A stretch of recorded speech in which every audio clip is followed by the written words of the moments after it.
What's good, everybody? What's good? Sorry for the delay. How y'all doing this evening? How y'all doing this weekend? It's your boy Doc Holiday. We back with another Saturday Night Live with Doc and SheLovesThee. Another HBCU OverDrive live stream production. If you haven't done it by now, make sure that you like the page, like the channel. Also, go like her channel. Go like SheLovesThee channel. Also, make sure that you comment and share with everybody. But most of all, subscribe. So now we are simulcasting on two platforms. Two platforms. We are simulcasting, y'all. So um we came down to it. We got some things going on as far as trying to get some stuff going on. But this is going to be almost like, I guess we could do this like as a weekly uh like a uh nightly show on Saturday night. And there goes my co-host right there. So Hey, how you doing? Can I'm you hear I'm me? good. Good. Okay, I'm trying the headphones today. Okay. Okay. Okay. So let me try to see some. I'm going in. I'm going in and trying to see if you can. All right. Hey, go ahead and send me that overlay again. That way we get that done. Get that going.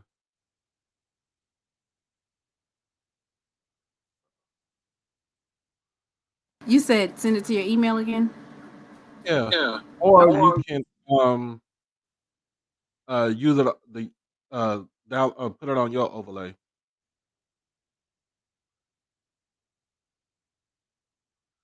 Oh yeah, Southbound. We're gonna speak on Aubrey. We got a lot. We got a whole show. We got a whole show for y'all. We've already got this planned out of what's going to be talked about, who's going to be talked about, um, issues that need to be talked about.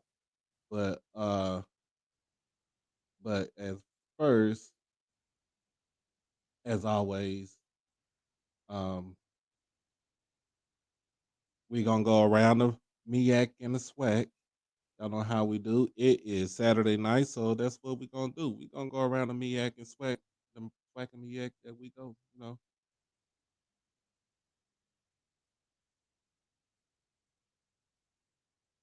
saying what's going on. Get all the people coming up in here. Chris Silas, what's up, bro? Blue, I see you down in Mobile, man. I know you at home, but you was at Mobile covering for the Senior Bowl. You and Liz Stamps. Let's give her a round of applause for covering the Senior Bowl also.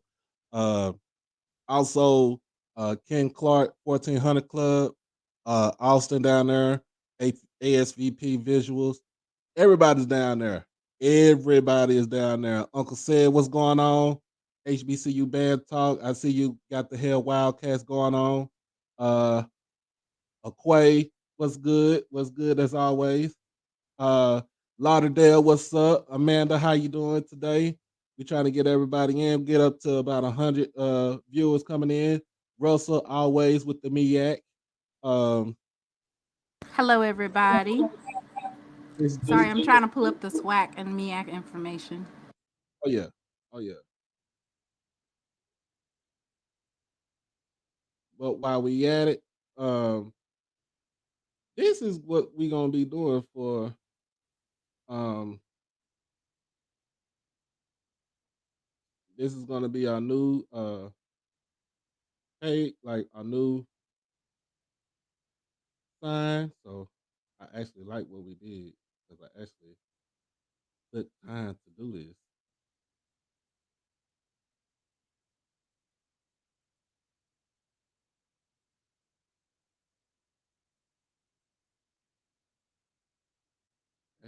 We actually took time to do this.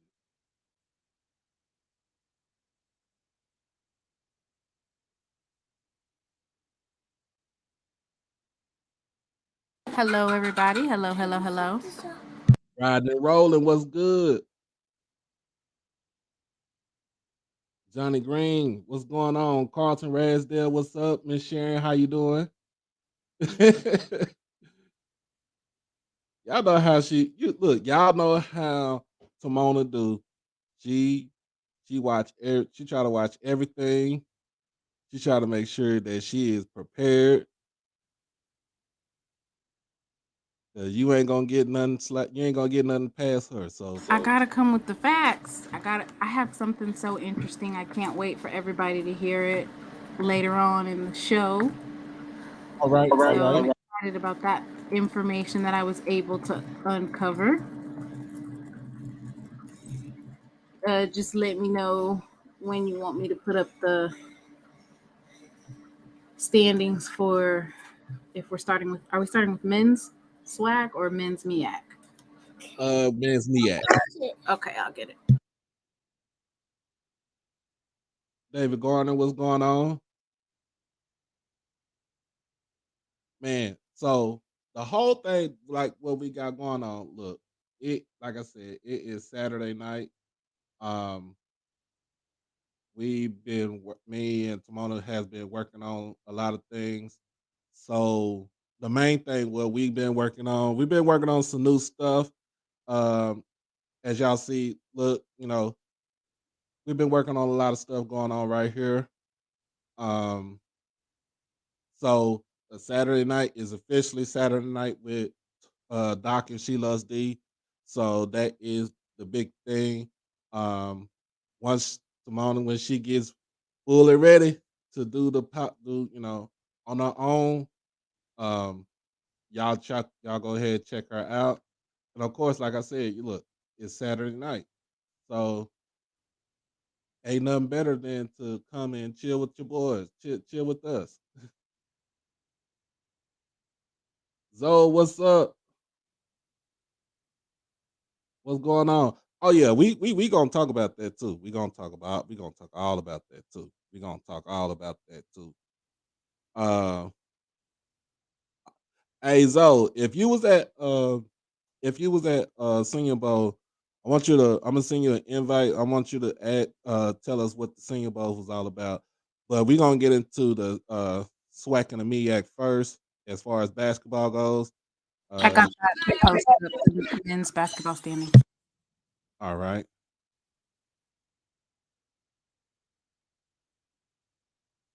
All right. All right. Uh Now I did see this. I saw a little bit of this game today. It was the Investco QQQ Legacy Classic. It had Morgan State and trying to figure out who they was playing. Um,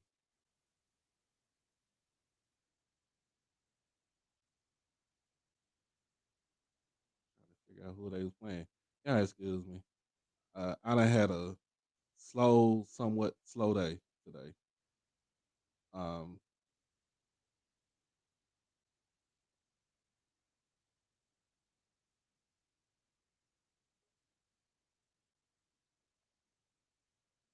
Trying to get my bearings straight. Oh, Delaware State. No wonder why I couldn't really think about that.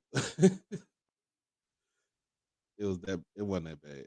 But it was a nice crowd. It was a nice crowd. So this was the Legacy Classic, and all it was all the MEAC teams in there. Well, just 4 MEAC teams. First game was Morgan State versus Delaware State.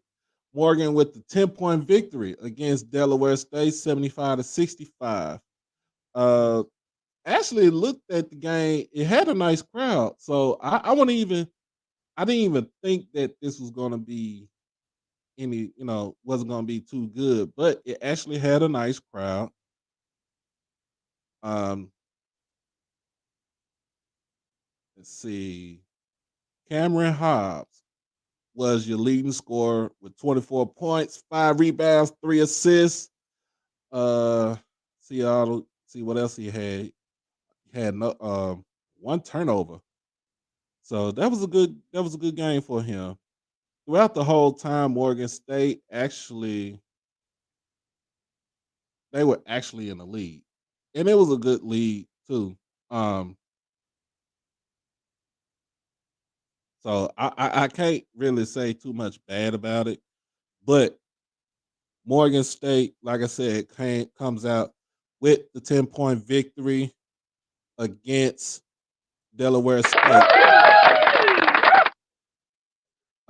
Second on the second game, I think it just finished not too long ago. It was Norfolk State versus Hampton. Norfolk with the 83-71 victory over Hampton. 12-point win for Coach Robert Jones and his guys. These guys look like they are primed for the NCAA tournament. They came in. Joe Bryant Jr., game high 29 points, 3 rebounds, 5 assists. So he was, doing what he does, playmaking. Tate Jr. with 21 points and 6 rebounds. Also, Brown with 16 points, 3 rebounds, 5 assists. That's for Norfolk State. Good win over for Hampton, 21 points. But he was 7 to 10 from 3-point range. So that's all his points came from the 3-point range. Pretty much a good game. So now the standings for the MEAC and the men basically is still Eastern Shore and Howard 6-1 in conference. Norfolk is sitting at number 2. They're a game behind first place team. Oregon sitting at 4-3. 2 games behind the first place team. 1 game behind Norfolk State. Central and Delaware State sitting at 3-4. Coppin at 1-6, and South Carolina State is 0-7. Now we get over to the MEAC women's. The only game. Wait, you said South Carolina State is what? 0-7. Oh, and who? 0-7. Egg and 7. Egg and 7. Wow. Egg and 7. Oh, we got Miss Rochelle. We got Auntie Rochelle on the on the live. We got Auntie Rochelle. So on the women's side, there's only 1 game for the women's side. South Carolina State ekes out a victory, 2-point win over Coppin State, 63-61. Let's see. As far as the standings go, Morgan is still undefeated as far as women's go at 6-0. Norfolk 5-1. Howard 5-2. Central's 3-3. Delaware State 2-4. Coppin 1-4. And Eastern Shore and South Carolina State 1-5 apiece. This is all conference standings. Norfolk, as far as the women's go, is all around 17-4. So I don't know how to do the seeding as far as the women's go, but I think this is there's a little bit of parity on the women's side. There's a little bit of parity on the women's side. Big Dog, what's going on, man? Did it switch to the women's basketball? Let me see. I tried to switch it. Yeah, Yep, you got it. I got it. All right. You got it. But yeah, women's side. The women's side. Look, I told you we gonna come with it. We come with it all the time over here. So it's a little nice banner, little nice record for the women's. Now we're going into the men's SWAC standings. Now, I'm gonna tell you just like this. Jackson State always has problems with Valley when it comes to basketball. They always have problems with Valley when it comes to basketball. You can never go wrong with Valley beating Jackson State either the weekend of Valentine's Day or the week before Valentine's Day. Valley, they go. Valley came to Jackson today. Still not And scrambling eggs like South Carolina State though. We still have more wins than South Carolina State. true, but to a team that came in at 2-21, I'm thinking you will beat the brakes off of. Somehow, And it some was a way. home game. And it was a home game. And it was a home game. Somehow, some way. Mo Williams' crew finds a way to F things up. So now you lead at halftime by 3, 40-37. I kind of get it where you're going. Valley comes back on a charge, 45-point charge. You lose to Valley by 4, 82-78. I cannot say that game should never been. We should have never lost that game. I'm gonna just say it just like that. I'll tell you just like that. If I had enough time in the day to do highlights, I will pull up highlights and see what the hell was going on with Mo Williams and his squad today.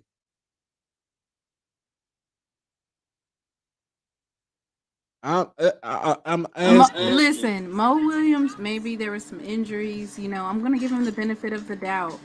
It gets real tricky when it's a home game and you get beat by, no disrespect to Valley, but when you get beat by your supposed little brother in the SWAC and you get beat by them, it gets a little tricky. But I'm going to give Mo Williams the benefit of the doubt.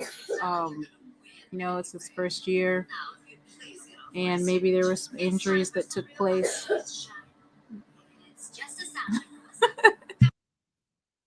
I don't know. I don't know. All I know is that's something that you cannot do. You're trying to win the SWAC. You're trying to win the SWAC. You're trying to get a better seeding in the conference tournament. You're trying to win SWAC. That way you get a better chance of getting that call for the tournament. But you losing the Valley does not help your cause. It does not help your cause at all. Oh my goodness. Let's get back around to the SWAC. Let's get back around the rest of the SWAC. Grambling comes out with a 13-point victory against Alabama State, 73-60. Alcorn squeaks by Pine Bluff, 70-67. FAMU, shocker. FAMU goes down to Houston, to H-Town, to the 3rd Ward. Defeats Texas Southern, 76-69. Alabama A&M blows out Southern, 82-61. And Bethune Cookman did a Texas two-step and defeats Prairie View 60-58. Can we go over the Southern again? Wasn't they number 1 in the conference? Southern is number 1 in the conference. They got blew out by Alabama State? Alabama State. What? Got blown out by Alabama State. Like I said, if I had a chance, if I had enough time to go back and look at the replays, I would be going off. I'll be roasting. I'll have a whole nother show just for that.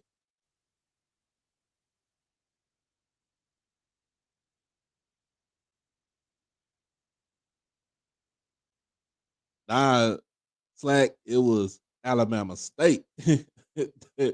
Alabama State. No, Alabama A&M. Alabama A&M beat Southern. Yeah. The Alabama State lost to Grambling.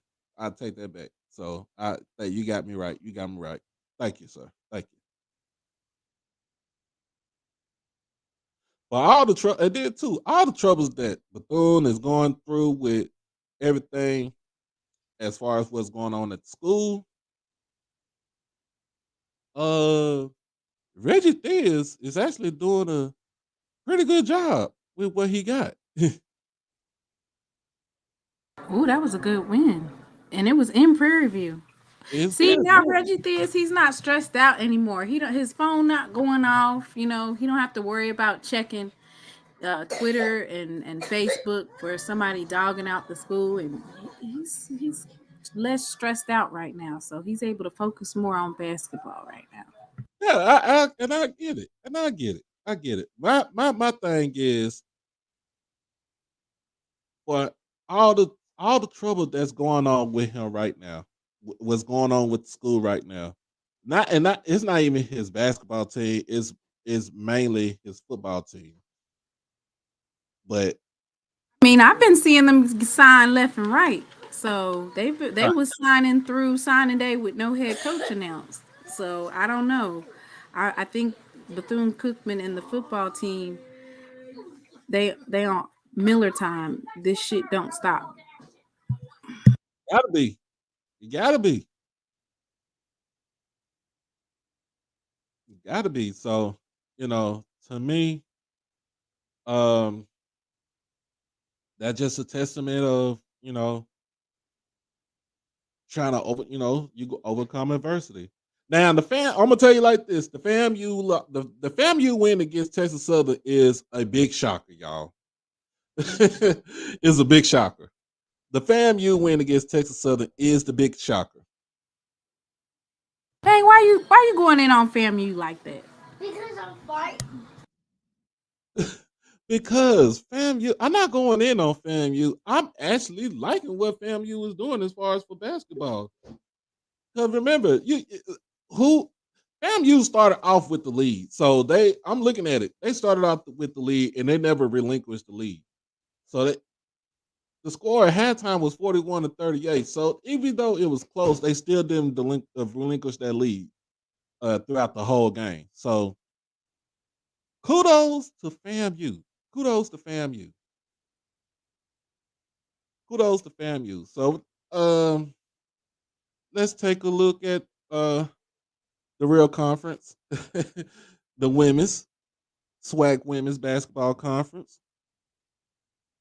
Again, like I said, Valley always play Jackson State tough. They always play us tough. Just not today on the women's side. Jackson State with the 22-point blowout victory against Mississippi Valley, 85-63. Daphne White with 26 points. 11 boards. Oh my goodness. And Gerard Covington had six assists. Daphne White, 26 and 11. She was hooping today, y'all. Daphne White was hooping today. Definitely SWAC Player of the Week. And then let me see. And to add with one block on there. She had a block. Angel Jackson, 8 points, 9 rebounds, 2 assists, 2 blocks. Miss Bowler, 14, 6, 1, 3 steals. 3 steals. Liz Martino, 9 points, 3 rebounds, 1 assist, 1 steal. So we going down the line. Everybody scored at least 2 points in the game. At least 2 points in the game. Deja Woodard, 6 points, 10 rebounds, 1 assist. Yeah. Team had a team high 57 rebounds tonight. 57 rebounds tonight. and Valley is playing with a seven person lineup, y'all. So they only had 2 people come off the bench. What's going on, Israel? All right, Mr. Ford, I'm gonna send you that link. That's a drum roll right there. Might as well put SheLovesThee and Doc Holiday featuring guest host Mr. Ford. Oh yeah. Oh yeah. But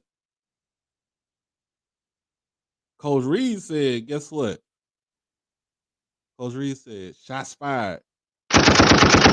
She coming back. She coming back. She coming back. That loss that they had during the week, it was a fluke. It was a fluke.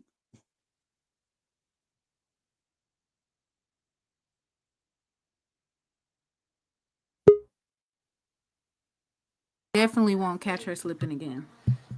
Oh no, you ain't gonna not for the rest of this season. And as always, y'all, I got Mr. Ford coming in. Mr. Ford coming on to the show. How you doing, Mr. Ford? Hey, how y'all doing? Y'all doing all right? Oh yeah, we doing good. We good, Mr. Ford. We good. Yeah, okay. Oh yeah. So we talking about we going around the SWAC and MEAC as far as basketball goes. So we on the women's. Grambling with a 1 point. Okay, Yeah, go ahead. I watched some of the Grambling game. They were scrapping. That was Grambling and Alabama State. I watched that on. Yeah, I'm gonna say this again, y'all. I love that HBCU go. I watched that, and I enjoyed that game. The game you were talking about earlier about that Legacy Classic. I looked it up. They had 13,000 for the crowd. It was 13,000 paid attendance, and. Woo.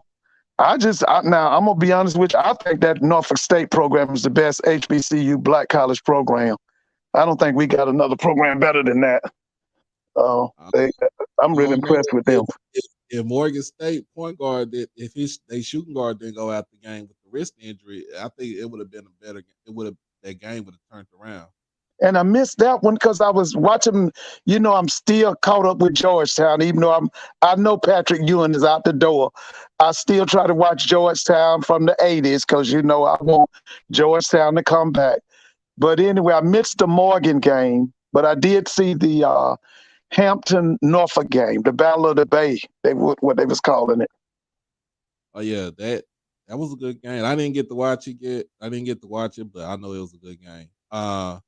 Let's see. You got Grambling. Like you said, Grambling came out with the 1-point victory against Alabama State, 52-51. Right. Alcorn, Arkansas, Pine Bluff. Coach Don Thornton go down to Alcorn. Excuse me, y'all. Come out with a 12-point win, 73-61. Bethune women on the Texas two-step, 59-49 against Prairie View. Southern loses to Alabama A&M women by 10, 60-50. Now I watched the boys game, and the boys is the opposite of the SWAC. Most SWAC got guard problems. Southern's problem is they don't have those dominant 6'8", 6'9", power forward pivot types or centers. Right. If they get that, man, let me tell you something. If they didn't you tell us last week that they need to go to Africa and France? Yeah, yeah, they need to go to Africa. And then finally, FAMU women beats Texas Southern women 66-55. For real, FAMU women beat Texas Southern women. Yeah. So and they beat the men too. So historically, Texas Southern women are very good. That's Cynthia Cooper, and then the lady after Cynthia. Remember, one lady left and went to Rice or somewhere. Yeah. Yep. What's their record now? Let me check and see. They used to be really good. FAMU is 5-16 now. Texas Southern is 1-20. They haven't done. Oh, she's not gonna stay. Whoever that is, they're not gonna stay. They're gonna get her out because Texas Southern women have always been really good. and they've always had big kind of like they haven't had the notoriety that Tamika has at Jackson, because the whole nation right now knows about Tamika. But Cynthia had some good teams down there. And then when Cynthia left, there was another lady there. She left and I think went to Rice. She was really good too. Now who's that? Who's the head coach for Texas Southern Women now? I don't even know. I don't either. So I'll say this, y'all. FAMU men and women and Bethune Cookman men and women come to Texas, sweep the whole state. For real? Yep. Yep. But listen, you know they've been arguing back and forth all this week about Reggie Theus. You got all these people saying Theus shouldn't be the AD and the head boys coach. And so, they've been arguing about that all week. Well, if he keep coaching the team like that and they can get above 500 before the tournament start. Oh yeah. What's his record? What's his conference record? His conference record is 5-5, man. His overall that's not bad. That's not 9-14. So yeah, because me don't nothing matter. I'm kind of silly on that. I like at this time of the year I just look at the conference record.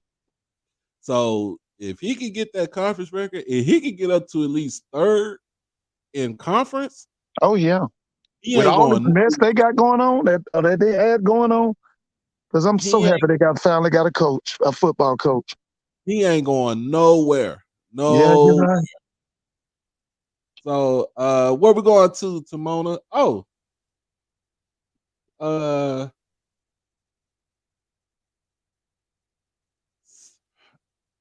HBCU reps. Guys, I can't see. What's up on the screen? I can't see it. What is it? Oh, that's the men's basketball standings. Oh, okay, the standings. Okay. So Southern is still number one? Yes. Okay, so who's after Southern? It is at the Southern, I think it's Alcorn. Yeah, Alcorn has a good team too. No. Is Alcorn? So I'm looking at women. So men's, let me see.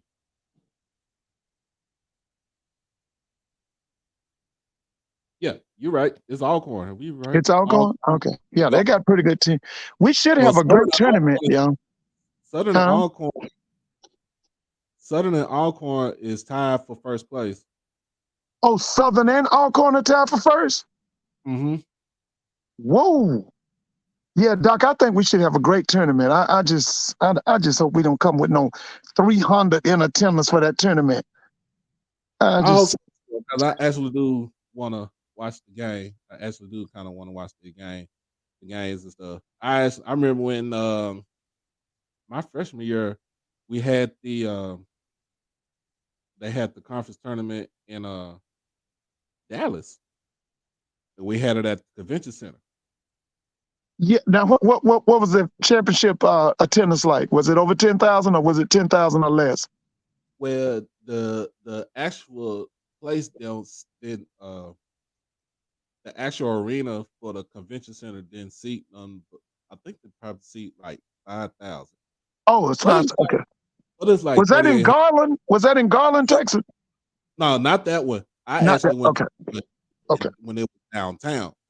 Oh, okay. Okay.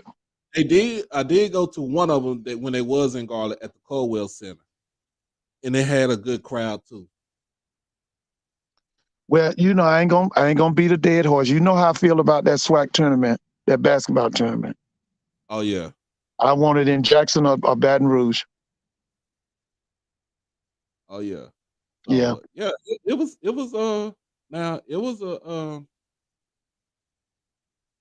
actually a good turnout when it was in Garland. And what kind of crowds we talking? What was the championship crowd like? The championship crowd was probably like 8,000. Oh, that was really good. Yeah. Oh yeah. It seats like 9,000, so it was probably like around about 7,000 to 8,000. Well, you know what though, Doc? I used to go to the CIAA. They would play it downtown Charlotte. Oh yeah. Listen, they would have 17,000, 18,000 for a championship game. I was like, darn. People used to tell me about that.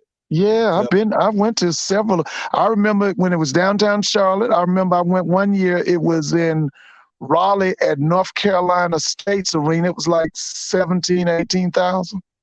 I mean, it was unreal. Because at one time, that CIAA tournament was so hot, man. Woo.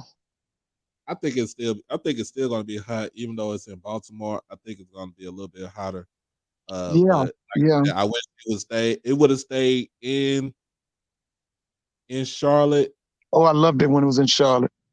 If it stayed in Charlotte, you know what type of turnout you get for the CIAA. Yeah, I loved it when it was in Charlotte. I loved it.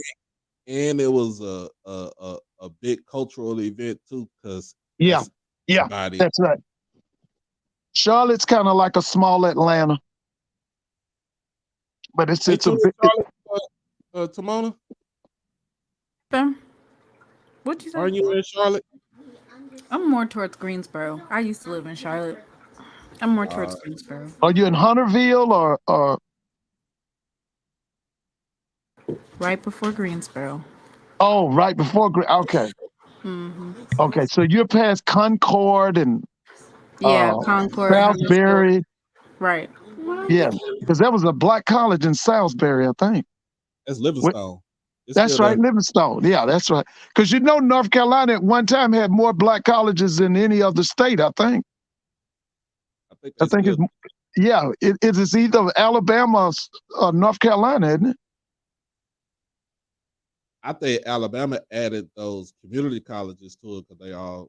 Yeah, and now they have the most, right? Yeah. Because I mean, it's a lot of HBCUs in North Carolina. They're saying the SWAC is not a basketball conference, but South Carolina State didn't win the game. They dropped eggs. The SWAC turned out Willis Reed. You turned out Lindsey Hunter. I could go on and on. Zelmo Beatty, Mo Williams. Listen, how can the SWAC not be a basketball conference? No SWAC in the SWAC. How could the SWAC not be a basketball conference? Now, do y'all remember the Short brothers? It was Purvis Short, Eugene Short. They were Jackson State people. Do y'all remember them? I heard stories about Purvis Short. Yeah, Purvis Short. It was Eugene Short. There was another one. He went in the Europe or something. His name was Al Smith. He was this is back in the early 70s. Al Smith. Oh man, how could they say the SWAC's not a bad?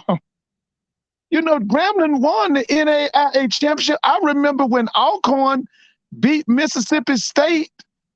Let's see, that was in the 70s. I remember they went up and played Indiana when Indiana was national champs and almost beat them. This was Coach Dave Whitney. He had some killer squads down at Alcorn. Then there was a coach down at Southern.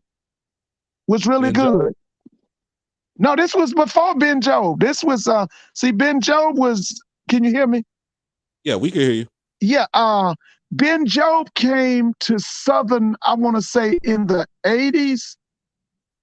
And he brought that fast break offense. They were averaging like 100 points. He had Avery Johnson in them.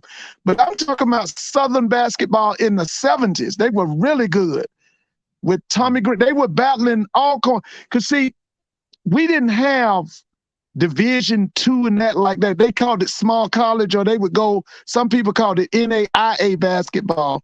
But Dave Whitney, they played for a national championship. Somebody from Alcorn, please tell me, was it 73 or 74? And they lost to a school called West Georgia. West Georgia had a guy named Foots Walker, who eventually went and played for the Cleveland Cavaliers. But from then on, that's all we heard was Alcorn State Braves basketball. This guy, Dave Whitney, was considered to be one of the best coaches in the country, not just HBCU. He was respected and regarded as one of the top coaches in the country. The Wizard. That's him. His name was Dave Whitney. He was, I think, was a Kentucky State graduate. Mm-hmm. He was awesome, man. He did. We're gonna segue to the Senior Bowl. You got some highlights? Oh yeah, I saw some of that today. repping at the Senior Bowl, y'all. We was repping at the Senior Bowl. Look. Your homeboy should get drafted off his performance today. The other thing I noticed about that kid from FAMU, he's definitely a hybrid. But I think he's better when he stands up instead of getting down in that 3-point stance. Can you pull up our slide? A slide. Damn, gotcha. Told you we were repping at the Senior Bowl today. Yeah, he should get drafted. What's his name? The Isaiah linebacker. Land and Aubrey Miller Jr. Aubrey Miller's gonna get drafted.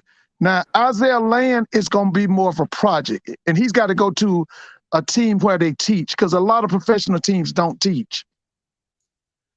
I think he might need to go to Pittsburgh. Yeah, because they teach in Pittsburgh. They teach, always have. They teach. So Aubrey Miller had 7 total tackles. Yeah. Isaiah Land had 2 total tackles, 1.5 tackles for loss, and 1 sack. Yeah. Yeah, Aubrey Miller opened up the game with a real signature hit. Guy had kind of broke out, and he ran him down and then put a hit on him. So that's the way his day went. I think he did enough to get drafted. I didn't really see him cover the tight end that much today too. When I was looking at it for a little bit. That's the thing he's going to have to work on is his pass coverage. He's more of a run stopper, blitzer. Yeah, that's what I say.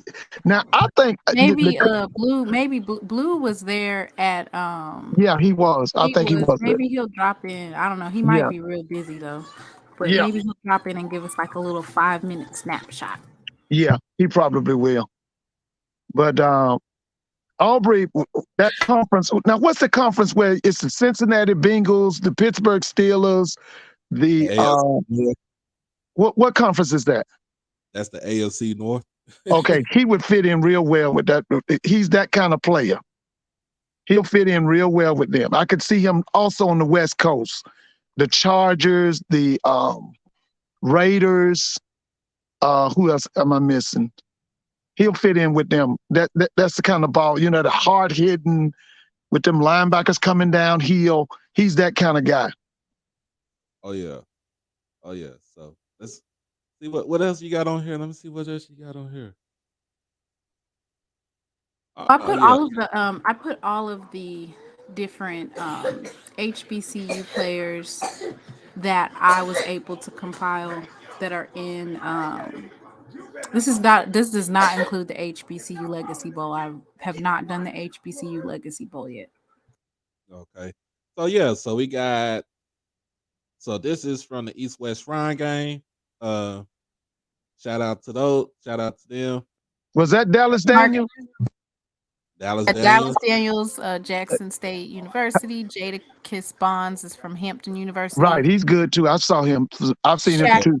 How did Dallas do? How did Dallas come? What does the stats look like? I didn't see what his stats were. Dallas Daniels I want to say he had 2 catches. Let me see. He had 2 catches because I like Dallas. I just felt that Dallas is more of a Z. A lot of times, Prime them ran him as an X or a Y, but I thought he was a Z. He's more of a slot receiver, pattern runner. And then you got Mark Evans from Pine Bluff, who was Marcus gonna make it. He's a hot commodity. I think if he gets invited to the combine, he's more likely at what he does at the combine with his agility and his strength. Right. He will more than likely be either late first round or early second round. Now, who is to my Mark? Yeah. Marcus. Yeah. I just feel like we're is it free agent, draft, whatever. He's gonna make it. Yeah, he's gonna make it. Mark is gonna make it. He just needs the opportunity. Yeah. So yeah, 3 catches for 18 yards. And that's Dallas. Who was that? That was Dallas. That was Dallas. Yeah. Okay. And they won. His team won 12. His team won. Yeah. East squad. Yeah. Now, one thing that's going to be important for Dallas is that he's got to be able to play special teams, Doc. Now, if he's able to play special teams, he makes the 53. Oh, If yeah. he struggles with special teams, he might have a little problem. I think he needs to learn. I mean, he needs to go out there and try to learn how to be a special, like Punt he can't. returner, kickoff return. Yeah. Yeah. If he's all right with that, he good. He good. Because he's a smooth wide receiver. Oh yeah. He's smooth. And he runs nice patterns. Oh yeah. And then Jadakiss Bonds from Oh, yeah. Hampton, He's tough, too. he's a tough kid. He's smooth. Yes, he is. He reminds me more like CD Lamb for the Cowboys. He has the same frame. Yeah.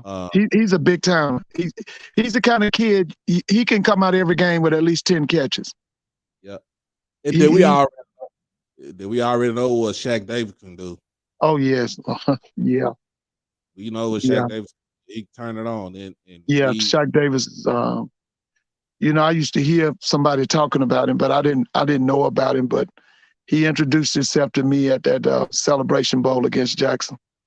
Oh, yeah. I left that game like, damn, what was that? They're going to get drafted, Ruben. I believe you on that. They'll get drafted. And then we got the next one is the NFLPA Collegiate Bowl. So you got Zay Bolden from Jackson. Zay's going to make it. Keenan Isaac from Alabama State. What was his name?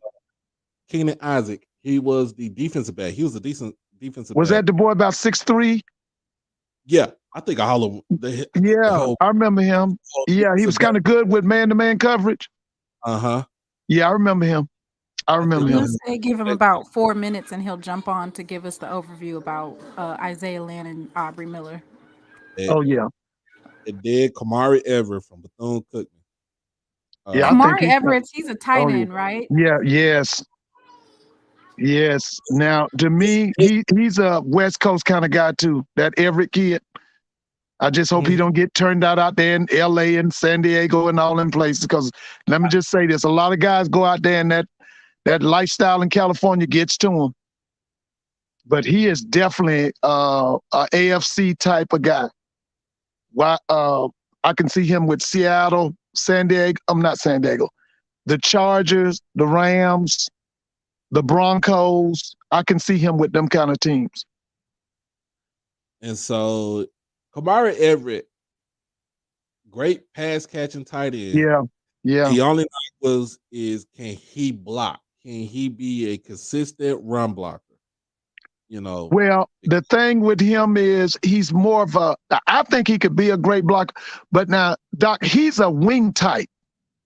He's not that. He's that Kesslin Winslow. That what's the boy's name with the Kansas City Chiefs? The big timer, Kelsey. Kittle. Kelsey. Yeah, and Kittle. He's that kind. He's that Kittle kind.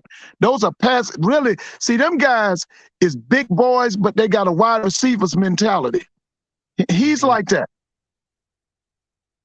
So, and with a really good quarterback, man, I think it's some stuff about him we haven't seen. That Everett boy is the truth, man. He just happened to be with Bethune last year, and they were going through. Remember the year before he played, they had 4 quarterbacks, and he still got almost 1,000 yards and 12 touchdowns. Yeah, I think he's a big timer. I think that Everett guy's a big timer, man. I really do. Zay made some money. Last weekend because of the simple fact that he could actually play special teams. Yeah, he's a punt returner and he's a kickoff returner, and he's electrifying. So, do you think this would be, of course, the second renaissance, I would call it, for HBCU drafts? Do you think that the HBCU players that get drafted this year, along with last year's draft stock, do you think that will elevate HBCUs even further? Yeah. And what should HBCUs be doing with this spotlight? Well, you listen, that is a great question. We had the same conversation this week at my school, and here's what I told them.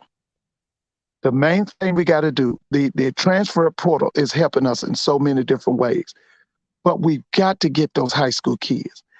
I was told this week that in the next 4 to 5 years, you're going to see so many first, second, and third round draft choices come out of HBCUs, FCS, and Division II, because the transfer portal has caused many of the Division I schools to basically say they don't want no more than 6 to 10 high school kids, which means there is an abundance of quality athletes who are going to have to play Division II, junior college, NAIA.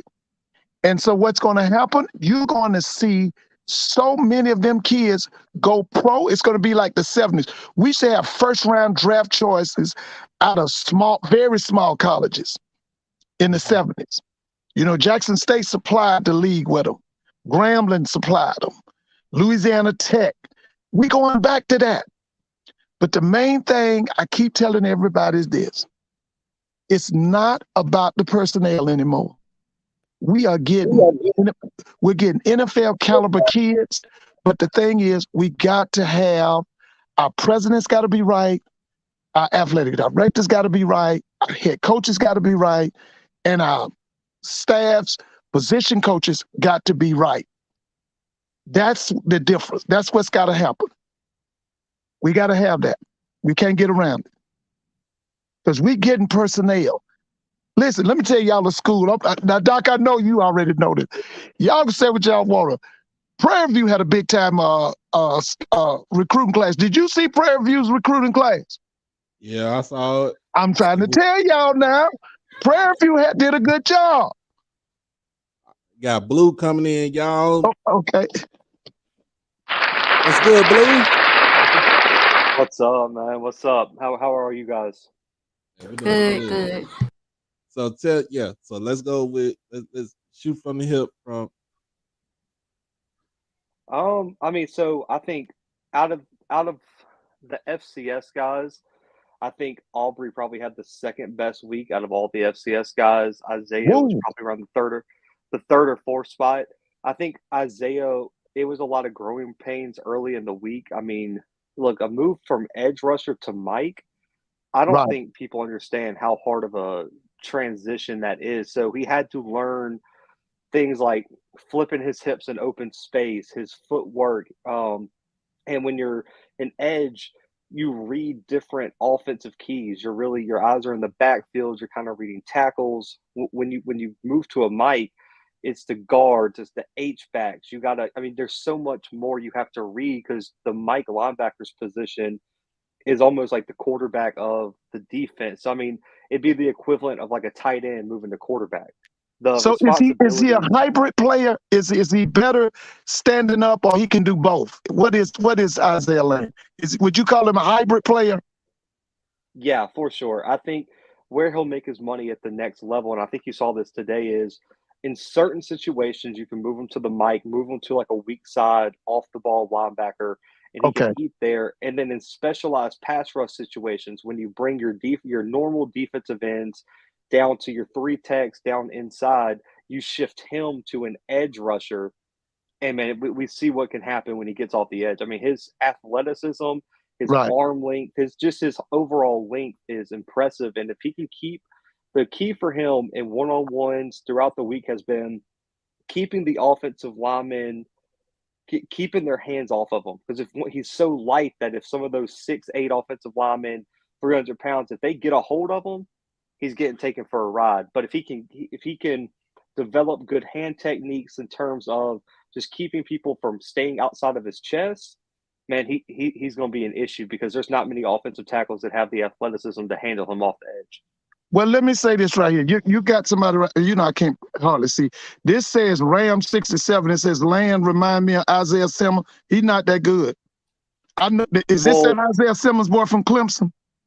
Yeah, this is a kid from Clemson. No, he ain't that good. He ain't no Isaiah Simmons now.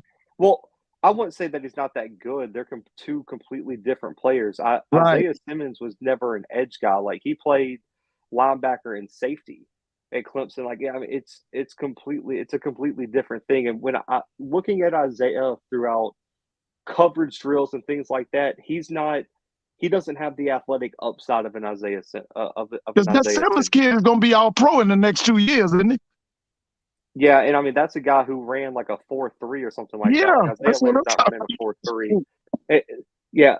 There's they're completely different players. I think Isaiah Lynn has the ability to be really good if he can add some weight, man. I mean, you're looking at someone even like a Leonard Floyd type of player for him as well if he can put on some weight. But for Aubrey, I mean, coming into the week, every question that you had about him in terms of size, in terms of just how does his game translate against P5 guys to the next level, he checked every box. Every scout I talked to, every other media person I talked to absolutely fell in love with him. And here's something too that I think a lot of people overlook. If you've never covered a postseason game like the Shrine Bowl, Senior Bowl, a lot of, we can put so much on camera. What happens off camera in terms of team interviews, things like that is where your money's made.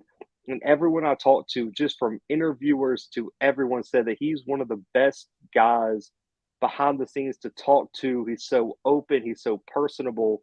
And so those A-plus interviews count almost just as much as him performing on the field at a high level. Well, let me ask you this now. Would you rather for him to go play for the Ryan guy with the Houston Texans, or would you rather see him play for Dan Quinn with the Cowboys? I think his best fit Steelers his best fit would be an aggressive defense.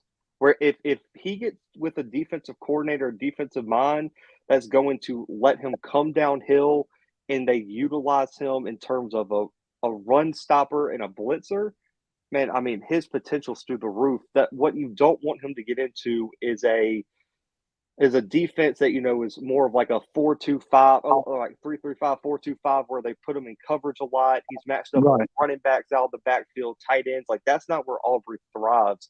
You need him in the box. You need him blitzing on third down situations or in just any terms of pass rush situations. And also, too, I don't think people know this. I wrote about it before the Senior Bowl. I don't know how many people saw the article. His coverage grade this season, so 2 years ago, his first year at Jackson State, his coverage grade was atrocious by Pro Football Focus. It was like a 50. It was like a 59. This year, I think he had 7 or 8 pass breakups, and his coverage grade was a 90, which is considered elite. So he's really stepped up in the open field in terms of covering. The only running back he had problems with this week or two was Tajay Spears from Tulane, who was the running back of the week selection and is one of the best players down here. And Eric Gray from Oklahoma, Tennessee transfer. And I talked to Mr. Gaddy, Niles' dad, and Eric was playing when Niles was at Tennessee. And he said that he was doing that to everybody. And Eric Gray is a guy who could have 800 yards receiving it from the running back spot. So Aubrey had a great week. I'll say this. Aubrey had an A-plus week this week. So if you had a choice to send him to Belichick or Pete Carroll, who would you send him to? I'm always leaning Belichick with what he's developed at the linebacker spot in terms of when you look at, I mean, what Vrabel, Brewski, who else do you want to throw in there? Mosley. Yeah. I mean, we have a list of linebackers the Patriots have developed. That's right. I would always. Didn't they have Hightower? Dante? Was it Dante Hightower? Yeah, Dante Hightower. Hightower. I mean, listen, I would. One boy named Mayo. Was it somebody named Mayo? Jerome Mayo. Yeah, it was the kid from Tennessee. Tennessee, yeah. Mayo. So, with your if you could just have your best guess of the top 5 from the FCS to get drafted, would you include Aubrey Miller amongst that 5 with Cody? I think his name is Cody Mock. Yeah, the kid from North Dakota State.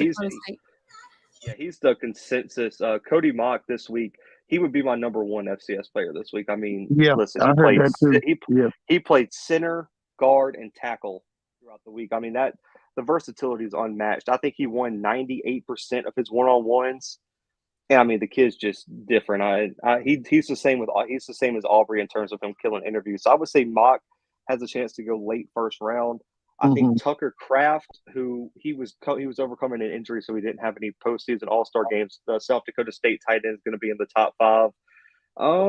I think Aubrey could slide in around the 4th or 5th spot in terms of FCS prospect. Andre Islovas, the Princeton wide receiver, is going to be someone that's probably going to be in that conversation as well. The Sacramento State kid who is down here, he got invited from the NFLPA Bowl. He'll be in the conversation. That's a guy who's 6'3", 220 and can play safety.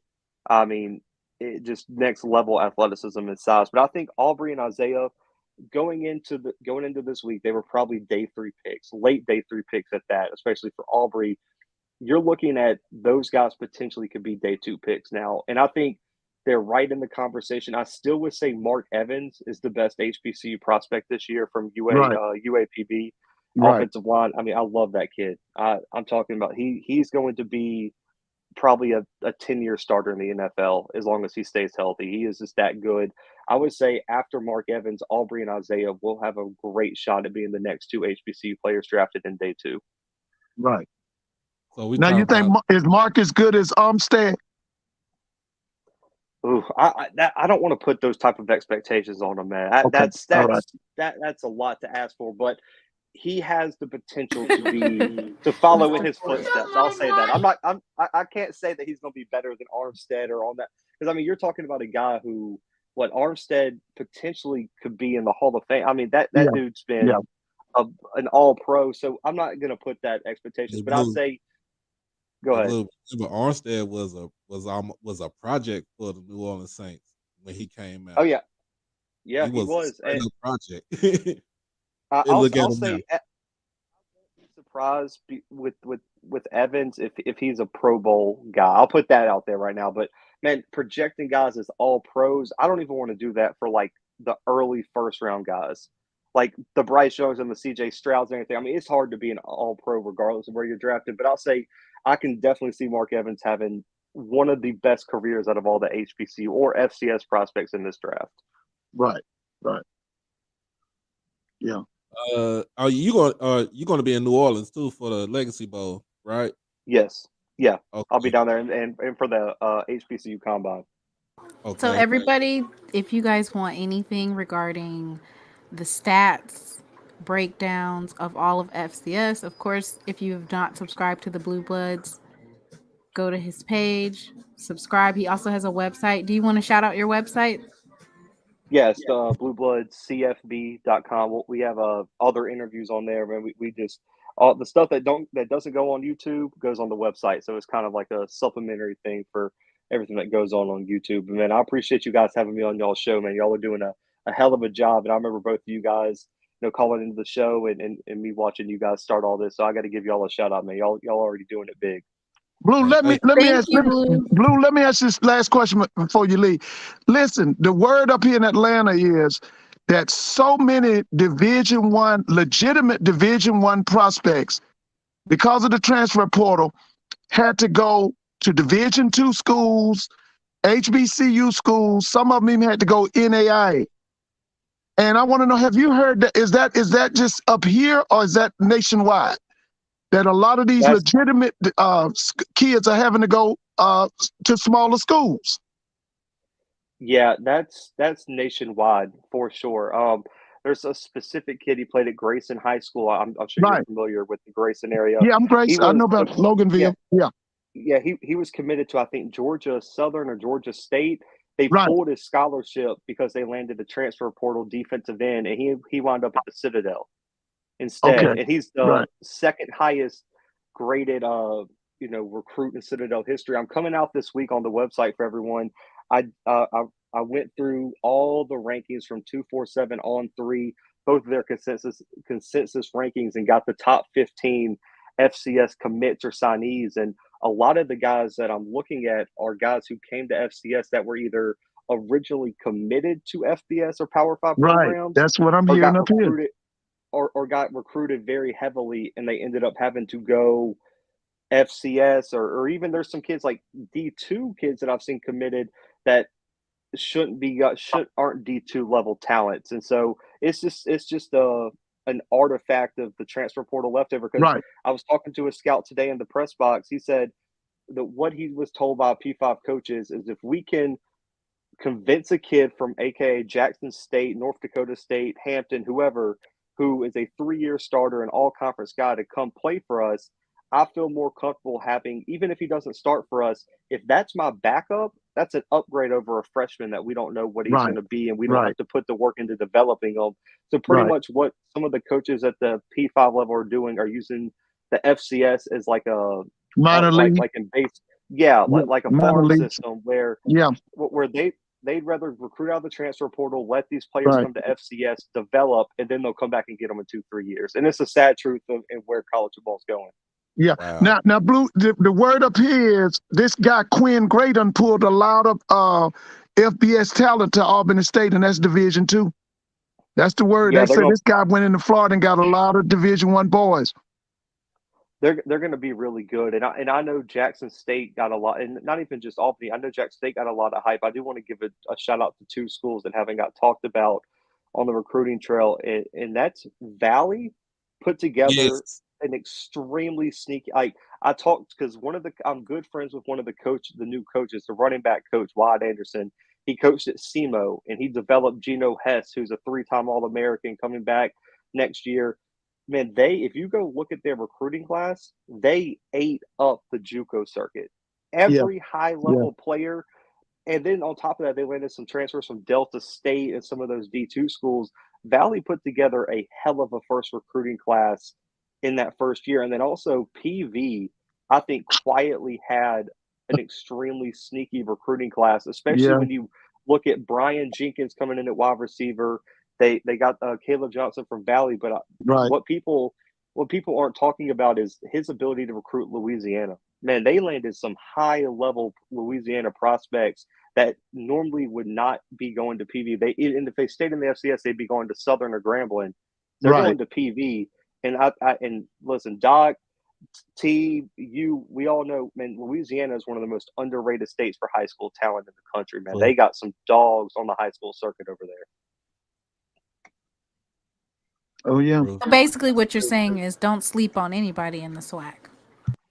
Yeah, man, I was so happy. I know, we'll get to the trash talk soon. I know that's coming because, the season's already – it feels like the season's already around the corner with all these all-star games and signing day. The trash talk's coming, but I think if everyone just took a step back, even if, regardless of what conference you root for, whoever, if you're a MEAC person, a SWAC person, an FCS person, doesn't matter, just to see the evolution of FCS recruiting and HBC recruiting and just see the average level of prospects that's coming in, man, you got to be excited for the future. Yeah. There's so many guys that I'm excited for, even when you get into the MEAC. Yeah. Man, Central's recruiting class, and now let me say this, Howard, with the recruiting class they brought in, if Howard doesn't win the MEAC in 3 years, I'm going to lose my mind because they brought in, when you're bringing in kids that are 6'6", 310 out of high school, can you pull I don't know where that, you found them.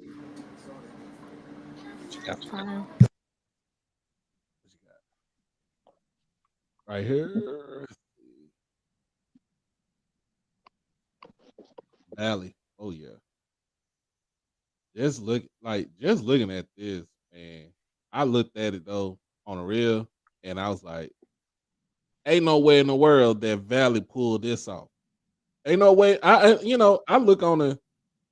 looking at it, I was like, ain't no way in the world Valley pulled all this off.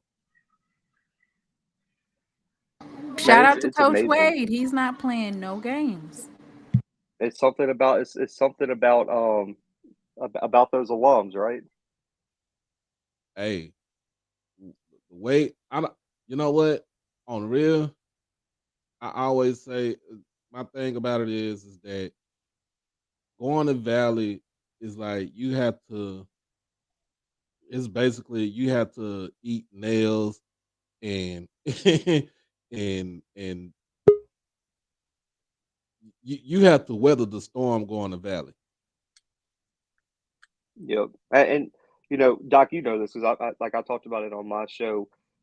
As much as Wade wasn't a quote unquote celebrity hire, and there were some people who weren't very excited for him, you got to give them props, and you also got to say, if you're Valley, hiring an alum that knows what the challenges are going to be beforehand and knows what it takes to succeed, because he was on winning teams at Valley, then that's got to count for something. I get everyone loves the name recognition because of the storylines and the media coverage and all that, but I really do think Wade he understands what it's going to take to succeed at Valley, and getting into the JUCO circuit in Mississippi is so important. I think you see TC and Wade doing that. Right. Yeah, you know, with when it came down to recruiting, and this is what Zoe told me. TC going into the going on the JUCO route, getting all the getting the kids from the JUCOs, it's still going into the high schools, because you still got to be able to develop the high school kids that's coming out, and then of course your transfer portal kids coming in. It was a whole mix. It was an even mix of players coming in, and just having a great class. Like you said with Prairie View, I would never thought Prairie View had a good recruiting class until I saw it on Wednesday, and I was like, "What the hell?" Oh, let me get this back in. And I got hold on now, man. I got my boy DJ. Applause. I'm honored, my brother. I'm honored, man. You guys talking about signing day, right? Yep. Yeah. We talking about signing day. Yeah, I got to say, kudos to Coach Wells. What he's doing at Mississippi Valley State, I don't know how many wins they're going to get, but it's something new. I was looking at the recruiting videos, and they have edits by each pitcher, right? Yeah. This is something that Mississippi Valley State didn't even do under dancing. Under dancing, and I respect dancing, but this is new. This is different, and I'm seeing the players that they've signed, and I've already said many times, schools like Mississippi Valley State, Arkansas, Pine Bluff, they were one of the few schools that needed to hit the portal hard. Right. Because if you ain't winning no games, you got to take that gamble. But everything is going to be on the quarterback. Who's going to be the quarterback? And I always say, if you winning or losing, even if you're losing, if you find a quarterback, at least you have something to have something to hope for. I'll give you an example. When Texas Southern started Andrew Body his freshman year, even though they were losing, there was hope in that fan base in Andrew Body. Right. That's true. So that's going to be the ultimate mission, finding a quarterback, a leader, a signal caller of that team. But yeah, man. We got Valley with a good recruiting class. Pine Bluff, and I think the importance that they're bringing back Hall of Famers from these schools to talk to them, and they're building up that alumni base is so important. So it looks like Mississippi Valley State had Hall of Famer Arthur Moore to come in and talk to the football team. So it's good. Hopefully they can also get Jerry Rice on board. It's about time Jerry Rice did something. Now tell me, who was Arthur Moore? Who was that? He's a Hall of Famer coach. Well, and what years was he at Valley? Let me see. Was he there during the 70s, 60s?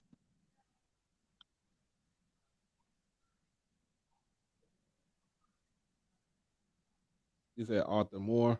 What years was he at Mississippi Valley?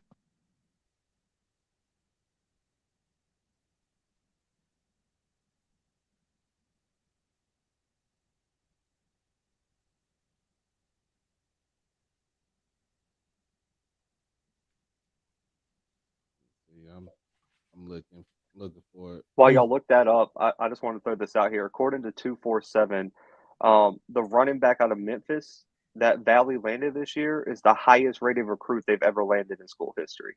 Just to put a emphasis on how good Zamarian Kendall out of Memphis, Tennessee is a 3-star prospect. He's a top 60 player in the state of Tennessee held offers from Memphis, Middle Tennessee State, and multiple FBS programs. Whoa, they got a player then. There. That's all FBS, boy. Yeah, he's 5'11", 202. What's his high school? Hang on, just exit out. He went to Bethune Collegiate School. Okay. Mm-hmm. Yeah. It says class of 2007. That's his Hall of Fame year. It says what? It says what? Mr. Mona, what did it say? 2007. That was his Hall of Fame year. That was the year he was at Valley. That's what it says on the Hall of Fame. Valley website. Oh, okay. 2007. Archie Cooley was inducted. Oh yeah. You know, I know that's a gunslinger now. Yeah. Listen, I remember when Coach Cooley was a defensive backfield coach at Tennessee State. That was back in the 70s. I mean, they make it. These Valley edits, I think we talked about it a couple days ago. They are top tier. Yeah, they Like look even nice. if you, without even knowing about the struggles that Valley goes through,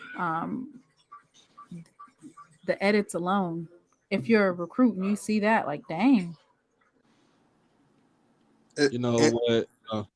Go ahead, DJ. I was gonna add on. We had many conversations about the power of social media and using what social media does and enhancing it. And I'm just proud of Valley. I may not be an alum or anything, but just to see them just doing common sense moves. That's common sense. That doesn't cost anything what they're doing. Right.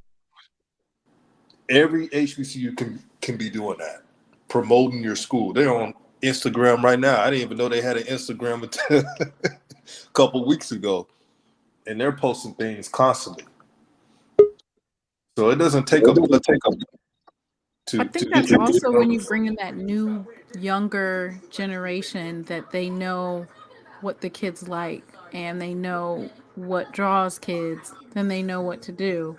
So Kendrick Wade, he's not only a younger coach, but like you pointed out, he went to Valley, so he knows what things to pronounce as far as what it is about Valley. Because I went to a Valley homecoming back in the day, and it was fun. I mean, we went to Walmart to go get some stuff, but it was fun. We were in the country, but it was still fun. And so I think that highlighting the things that that HBCU culture has outside of just going to a PWI is what makes HBCU so great.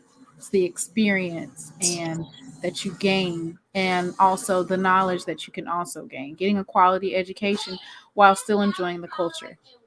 Well, let me ask you this about Valley. I mean, it's a given that rivalry with Jackson and Alcorn. Would you consider it a rivalry between Valley and Grambling and Valley and Southern? Is that a rivalry?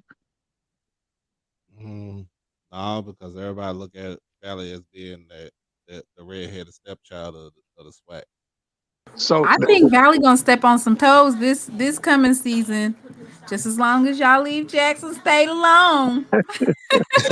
Y'all can step on everybody else's toes, because FAMU done counted everybody out. Hey, I wanted to ask. Can y'all hear me? Yeah. I want to ask you, Mr. Ford and Blue, and anyone can answer this. Is it far-fetched for me to say that HBCUs can have 8 to 9 players drafted, and I'll list the players I think could be drafted? You mean this year or next year? This year. If the times are well, because each Senior Bowl, they have performed. So that's the first phase of it. Right. The next phase, they got a test. So I'm going to list the names. Mark Evans, UAPB. Right. Aubrey Miller, Jackson State. Right. Isaiah Land, FAMU.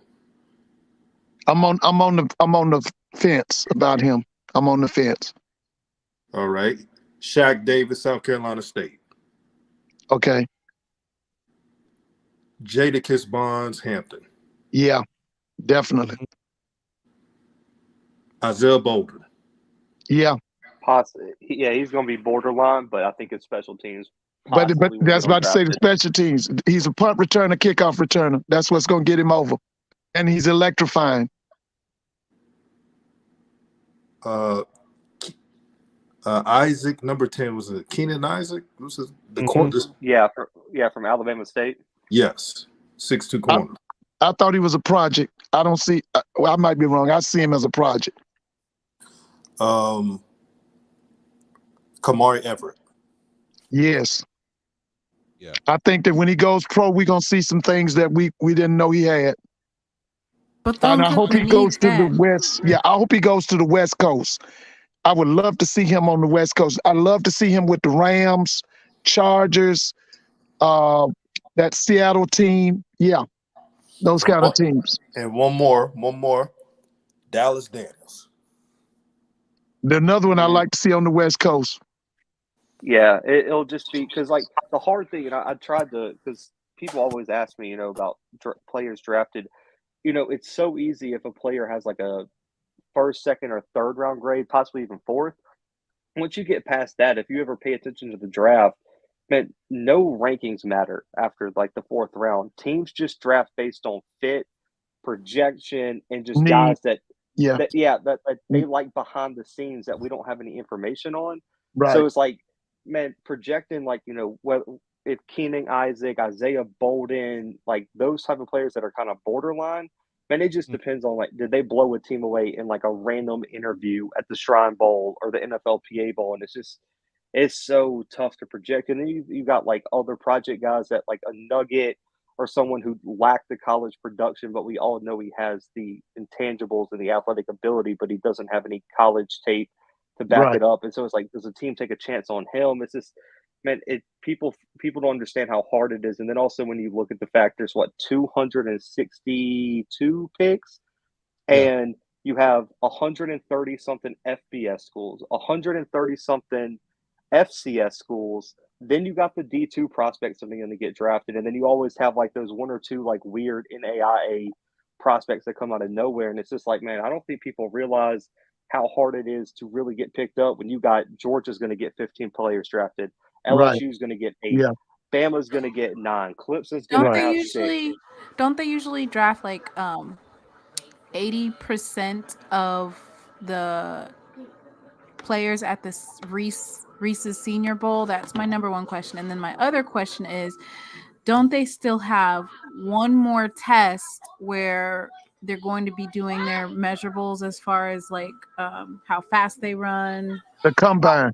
That's the combine. Yeah. Still have that left. How many times you can pump 225? That would that's right. Yeah, the combine is next. Yeah. And then you have the college scouts will come to your campus, that pro day. Yeah. Because when they come to your campus. Isaiah Land has a combine invite. I think Aubrey has a combine invite, but I don't know if any other HBCU prospects going to the combine. Now, Blue, let me ask this question. Jackson State's not having their own pro day this year. Yeah.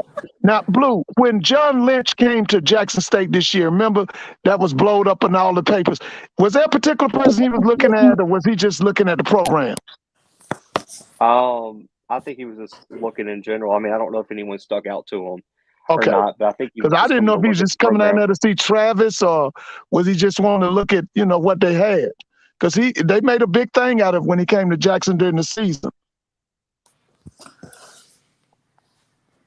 I don't know. And let me add on to this because I know Blue and Mr. Ford was talking about the NFL Combine. You can also look at James Houston. James Houston didn't even go to the NFL Combine. Did really well at the pro day. Got noticed. Can you His put film is good too. The draft HBCUs back up? I'm sorry. Excuse me. Yeah. Yeah, no, the combine Go is ahead. a necessity.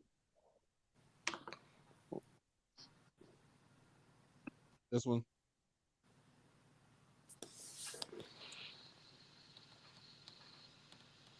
But yeah. I'm gonna say it like this. When it comes down to it, all you have to do is go out there, do what you have to do, and they're gonna notice you, regardless of the fact.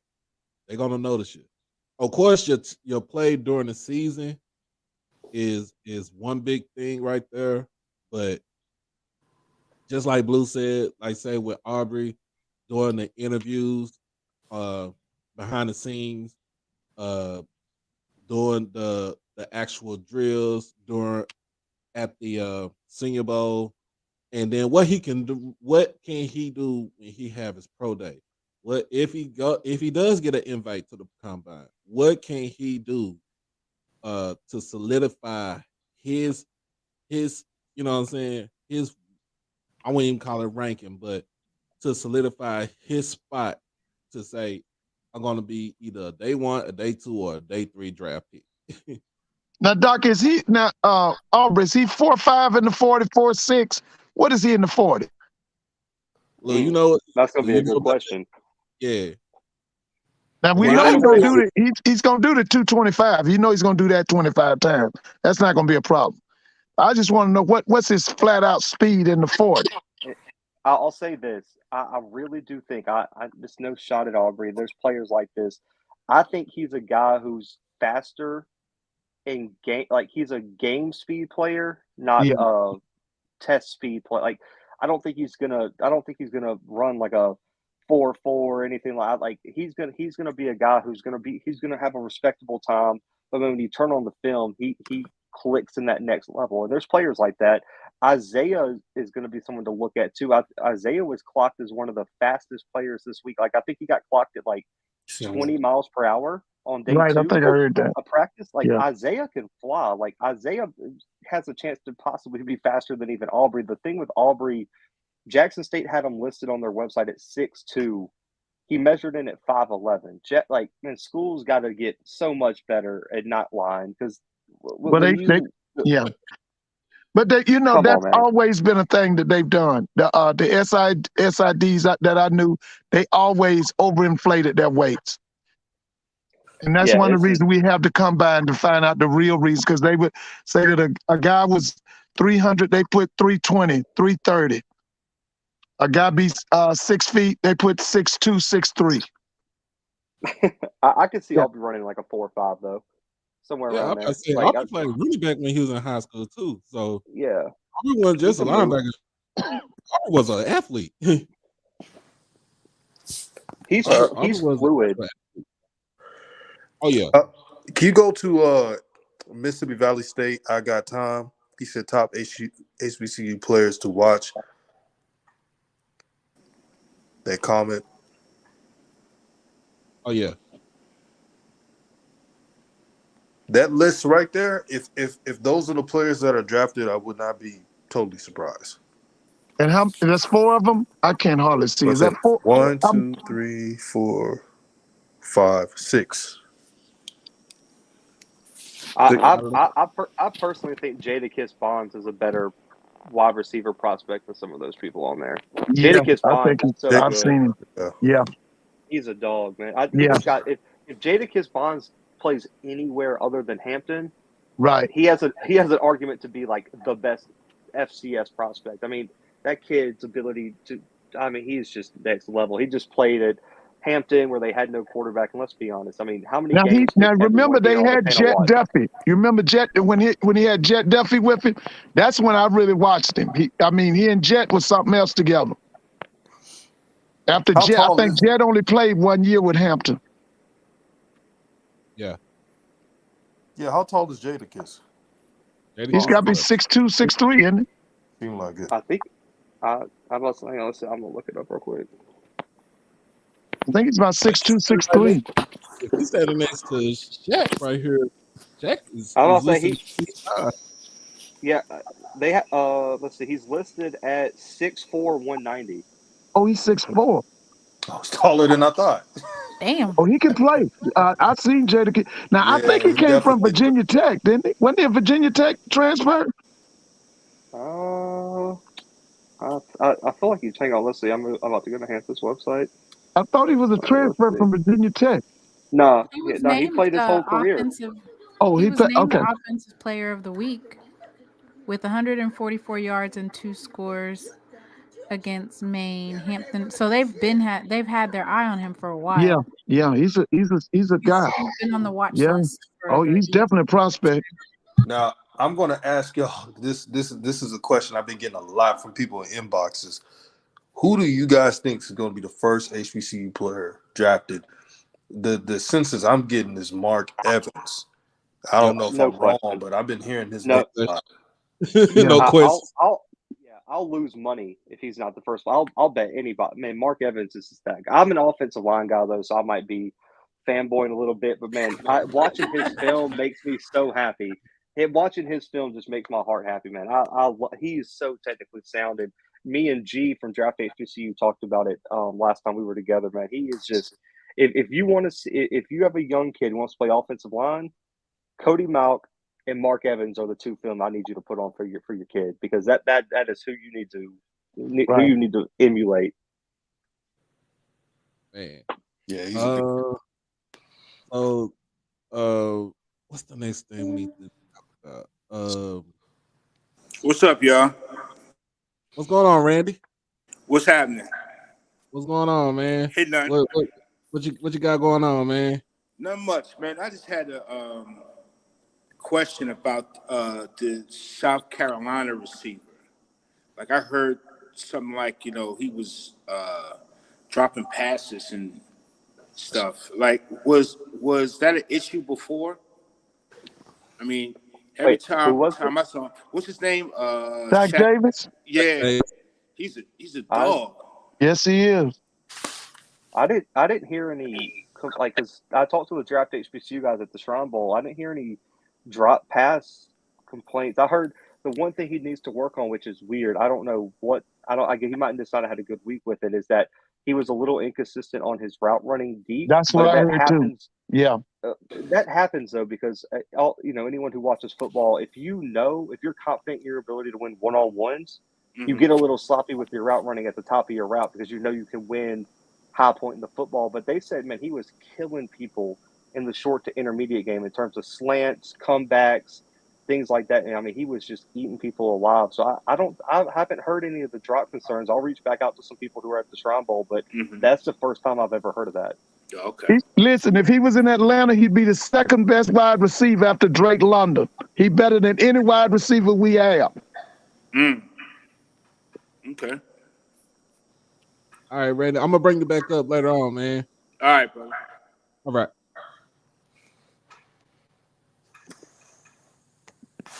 Oh yeah. So what's the next thing we gotta talk about? Oh, we gotta get into these schedules, man.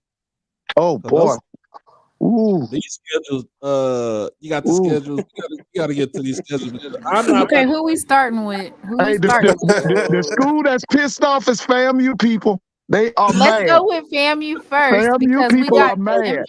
the infamous Bluebloods down here, and he's going to give you the breakdown. They If you mad. want to go to the FCS championships, and you're mad because you got spited this past year, the one thing you don't want to do is schedule two D2 schools. Yeah, and that's what they fans are pissed off about. That West Florida, and is it somebody named Lincoln? What is it? Yeah, bro, Lincoln's catching all. Yeah, Lincoln's catching all the fades from the SWAC this year. They got like 10 SWAC games this year. It is. I'm about to say Texas Southern's playing them again for homecoming again. Yeah, man, these FAMU people in Atlanta are pissed off.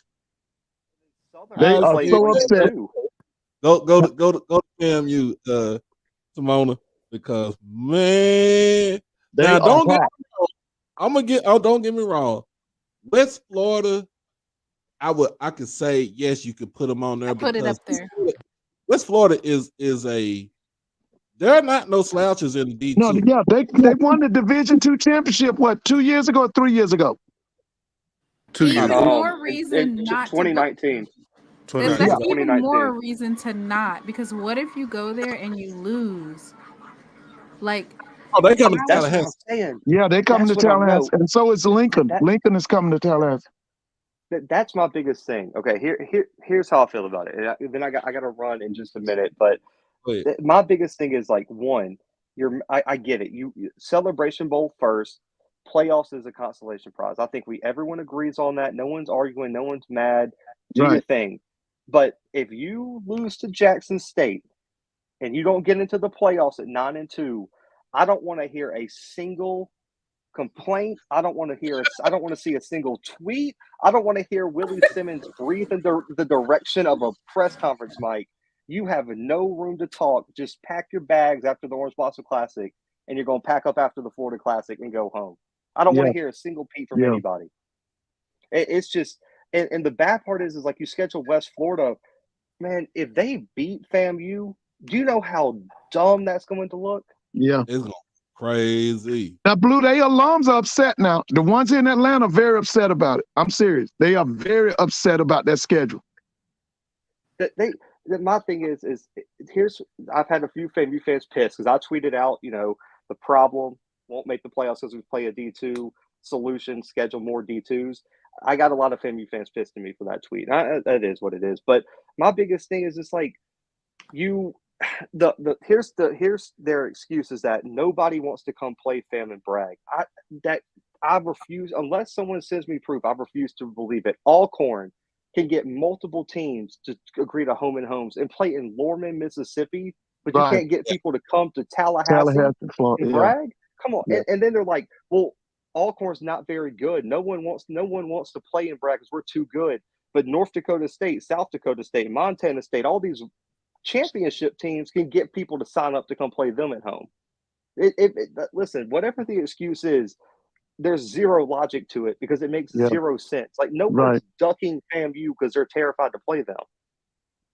Well, see, the other night I brought up the whole thing about Tennessee State, and Mr. Campbell said this, and every that, it's a problem.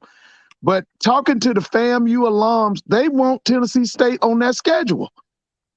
And I told them the stuff about what he said. They said they don't have to play them in Atlanta. They can go home and home with Tennessee State, but they want to play Tennessee State. That's it's an old rivalry. Doc and Timona can vouch for me because I don't know how many months I've been saying this on my show. North Carolina A&T FAMU should have had a home and home signed as soon as FAMU made the decision to leave the MEAC. I mean, there's 5 of us on this panel. Is there anybody on here that would not want to see North Carolina A&T FAMU play in brag? No, I'd love to see it. I'll be right there. It's such an amazing game. And yes, it is. The thing that aggravates me about A&T too, listen, I get it. They are moved to the CAA. They probably don't want to make their schedule any harder, especially because they have to play Central every year for a rivalry, and that's already going to be a brutal out-of-conference game. But, man, I wish A&T would play more SWAC teams. Like, get a rematch with Alcorn State, a home and home. You know how awesome that would be to see that rematch after the Celebration Bowl battles we saw? Yeah. I want them to play Jackson. I want A&T to play Jackson. I do too. I talked about that with Ken last night on his show. Yeah, I want to play Jackson. That would be an amazing home and home because it's not even that. The thing with FAM that gets me is that they are good. No one's taken that away from them. I mean, they've been to the playoffs. They've been 1 game away from winning the SWAC 2 years in a row. Like they were competing in the MEAC year in and year out. It's just, man, there's no like the last. When was the last FCS game they played? I think it was like 2014. Or something like that in terms of out of conference, like that makes no sense to me whatsoever. Is that there's too many teams in their geographical location not to have somebody willing to play them, and the fact that you go and get, Lincoln is not even a D2 school if I'm not mistaken. I think Lincoln is still, is NAIA or D3. Yeah. Like they're supposed to be moving to D2 like they want to, but they're not even D2 yet. They've only been playing competitive football, 2 or 3 years? Yeah, something like that. Yeah. Well, I know that, like I said, all this week I've been hearing complaints from them FAM alums about that schedule. They are pissed off about that schedule. I mean, they are very upset about it. Doc, Timona, how do you guys feel about it? Is it just me being an FCS guy that I'm like overthinking it, or like, do you really like? Because for me, I get 1D2. Like I get that Central and A&T and those North Carolina schools have to play Winston-Salem because of the history. I get playing D2s that mean something, but man, if you're going to play West Florida, like you can't go get an FCS opponent rather than West Florida. I think Steve Campbell, Mr. Campbell explained it to me as that it's a money game for them, meaning they make their money at home, and that's logistics for it. For me, looking at it, I'm just like, okay, at this point, FAMU said we're gonna win and we want an undefeated season. And they think that they have the SWAC down pat. Like they think that they want to have a 12-0 season too. And I guess this is the best way to get to that 12-0 season. Is to play Lincoln. I think they don't look good because once if they lose to, like you said, they lose to Jackson State again in the OBC. That's a wrap. That's a wrap because you already, like you said, you already sit behind. You're playing catch up and you wishing for somebody to beat us. And that's the thing. Yes, Paris, it's not gonna happen. But will it be a 59-3 blowout that we saw last season? I don't know. It might be like a 7-6 or it might be a little bit more, but it's not gonna be that blowout that you saw last season. Everybody has elevated, and I think what happened is a lot of people were so focused on calling Jackson State Transfer U when Coach Prime first came here that instead of jumping on the bandwagon and doing the same, they're a draft class behind. So now everybody is now utilizing the transfer portal, and so they're going to be able to close the gap faster. I think this looks bad on that new athletic director, Tiffany Dawn Sykes. Because to me, when this guy, the AD helps do the scheduling, right? I got to give her a break. Why? She stepped into it was the last AD that made the schedule, and she got in. Okay. I'm sorry. She didn't have. So it's not on her schedule. Yeah, it's the last AD. I did hear that from multiple. This is not on Tiffany, and Tiffany wanted to schedule an FCS program, but she got in super late because of they have the because she didn't start till January committee. Yeah. This January. was Gaucher.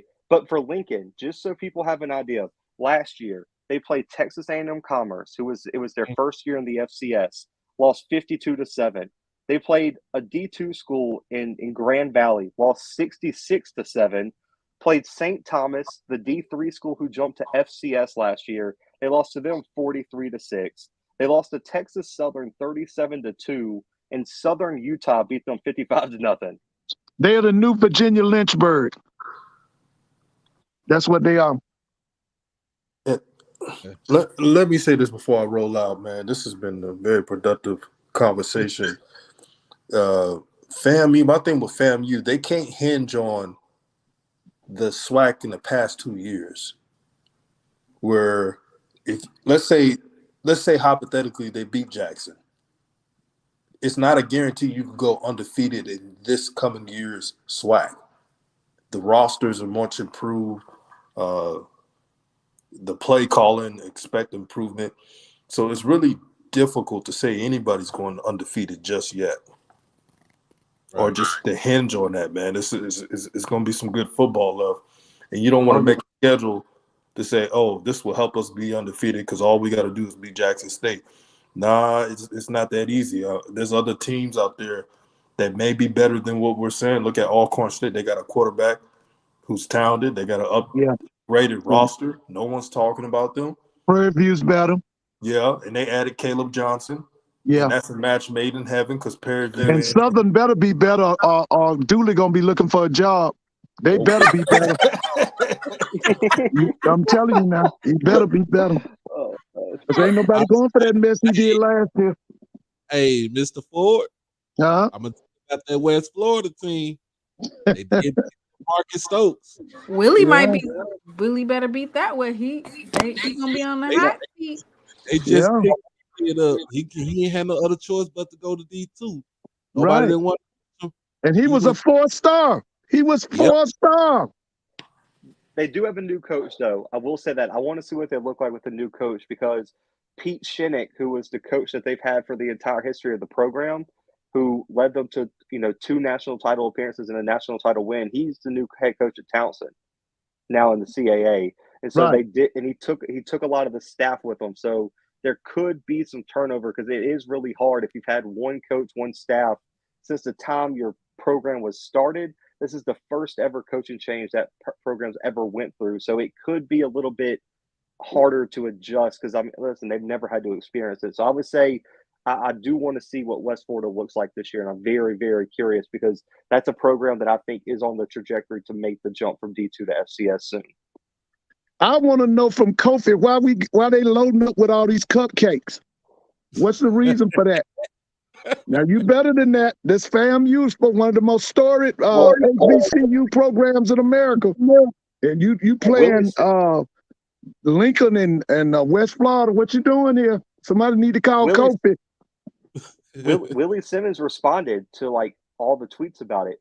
He tweeted a picture of the Celebration Bowl with just like a finger pointing, and he was like, "It's pretty much like this is our only goal. We don't care about the playoffs anymore." They said that they want to beat Jackson State. It's a tall order to say that it's Celebration Bowl or bust because, number one, you're hinging it on the fact that you're going to beat Jackson State. Then after you beat Jackson State, you have to beat all those other schools in the SWAC. And a lot of those games were that they won were less than a touchdown. Close game. Let's see. But yeah, go to next on the list. Let's see, next on the list.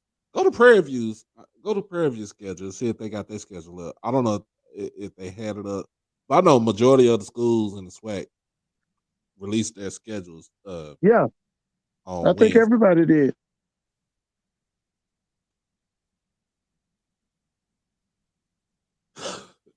So Prairie View gonna start out with Labor Day Classic, as always, and it's in Houston this year. Right. So it's in Houston this year at the soccer field. Right. They got Abilene Christian. I think they're playing them in Abilene. No, they're not playing them in Abilene. Or they're playing them in Prairie View. And then they play SMU. That's in Dallas, right? It's in Dallas. Yes. I will go see that game. At least they get to stay in Texas. Yeah, they get a chance. Good Lord, they get to stay just in hope Texas that nobody gets hurt up. We hope that players don't get hurt up. I think they got Houston Christian later that year. Yeah, they do. Or this they year do. Too. Yeah. They do. October 14th. Yeah, so they got 2 out-of-conference games in the FCS. Yeah. So Abilene Christian, SMU, and Houston Christian. That's 3, ain't it? No, well, SMU's FBS. Oh, okay. Group of 5. They're in the AAC. Yeah, in the AAC. So yeah, that schedule looks. I don't want to say brutal, but you're gonna test your metal when you play this schedule right here. They are. Go to Alcorn. They got a hell of a schedule. Shout out to Fred McNair. He's not ducking any smoke, man. He wants to play everybody any day. Oh God. I see that schedule. I was like, ooh. I love it. I absolutely love it. I'll make that 2-hour drive down to East Texas just to go see that game. I don't care about the game. I want to go see the game. They better beat. Let me say this: any Alcorn people listening, you better get your lick back against Stephen F. Austin. You let them walk out of Lorman with a free win that you handed them on a platter. I need them to beat Stephen F. Austin, and they lost all their good talent from that team. And Alcorn should go into Stephen F. Austin and win that road game. Yeah, they got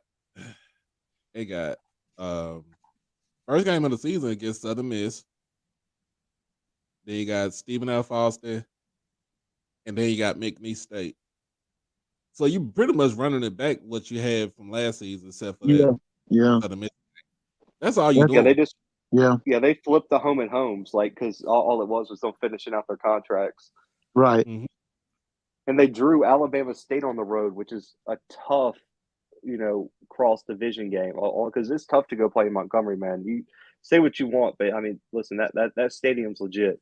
Yeah. Oh no, but even just playing in that stadium, just Alabama State, period, defensive wise, they play with they play with some nastiness to them. Yes, they do. Ask Florida A&M last year. Ask Florida A&M. They play with some nastiness too. And then Yeah. Alabama State still got, as far as the defensive backfield, they pretty much still Yeah. intact. Oh yeah. And I think Adrian Matt is going to get better. Yeah. Who's on the other They side? They brought in a fresh. Oh man, I forgot his name. They brought in a freshman. I'm blanking on his name now. But Is they Bubba also back? brought in. Yes, Bubba's back, and they Yeah. also got a new quarterback. They also got a new quarterback coach. Who? Who did they get? They got Patrick Browning. He was the head coach over at Pike Road. He led them to the 5A state championship in Alabama. Did he play call? Hopefully he do the play calling. Yeah, he did. And they won 29 straight regular season games in his final 3 years as a head coach. Whoa. Wow. Well, why he not the offensive coordinator? They kept Henry Miller as OC, but Browning will be working one-on-one with Demetrius Davis. Good. Man, that's good news. Blue, that's good news. He Browning coached in the SWAC already. He was the QB coach at Prairie View in 2014 when they had Lovelock as the quarterback. Right, I remember him. Yeah, I remember him. Yeah. Yeah, so he's been in the SWAC before. He was killing it at Pike Road. I live in Alabama, man. They were one of the top. Pike Roads were the kid that the running back at Ole Miss who won the Conley Award. He came from Pike Road. Oh, you mean that freshman they had this year? Yes. That kid was good. Yeah, I remember him. Yeah, Junkins. I think I remember. Yeah, he was something else. But that's their new QB coach. But man, guys, I gotta run out of here, man. I gotta go get dinner, man. And thank you, Blue. Thank you, Blue. Appreciate y'all. Y'all have a good night. All right, have a good night, Blue. Thank you, man. That's the FCS encyclopedia right there. Anything you know. We got our HBCU encyclopedia, Mr. Ford, and then Blue.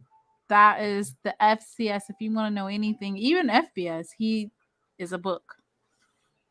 Go to let's see. Go to Texas Southern because I want to see what they schedule like again, man. Because having Lincoln, California on their schedule again for their homecoming again. This is awful. Ain't the best thing they had. See, I remember a time when your homecoming opponent was a big time game. That was a big game. That wasn't no cupcake. Oh, they scheduled Lincoln too. That's awful.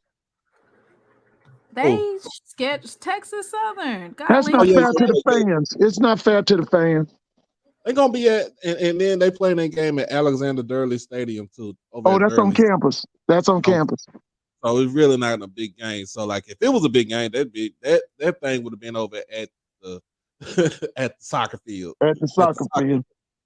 So they got Prairie View. Ooh, they go to Toledo. So they go to Toledo, Ohio. Mm-hmm. Play Rice over, which ain't no but down the street to them. Right. Over the Rice Stadium. So you got Grambling, and then Grambling comes to them. Grambling. No, they go to Grambling. They go to Grambling. Okay. Yeah, they go to Grambling. So that'll tell us something about both of them. But then we need to see all the glitz and glamour. Now we want to see what we do. All of this extra with the recruiting classes and the cars and the Louis luggage. We want to see. Yeah, the makeup. Now I would say this: FAMU coming to Houston to play Texas Southern October 21st. That's gonna be big. That's big.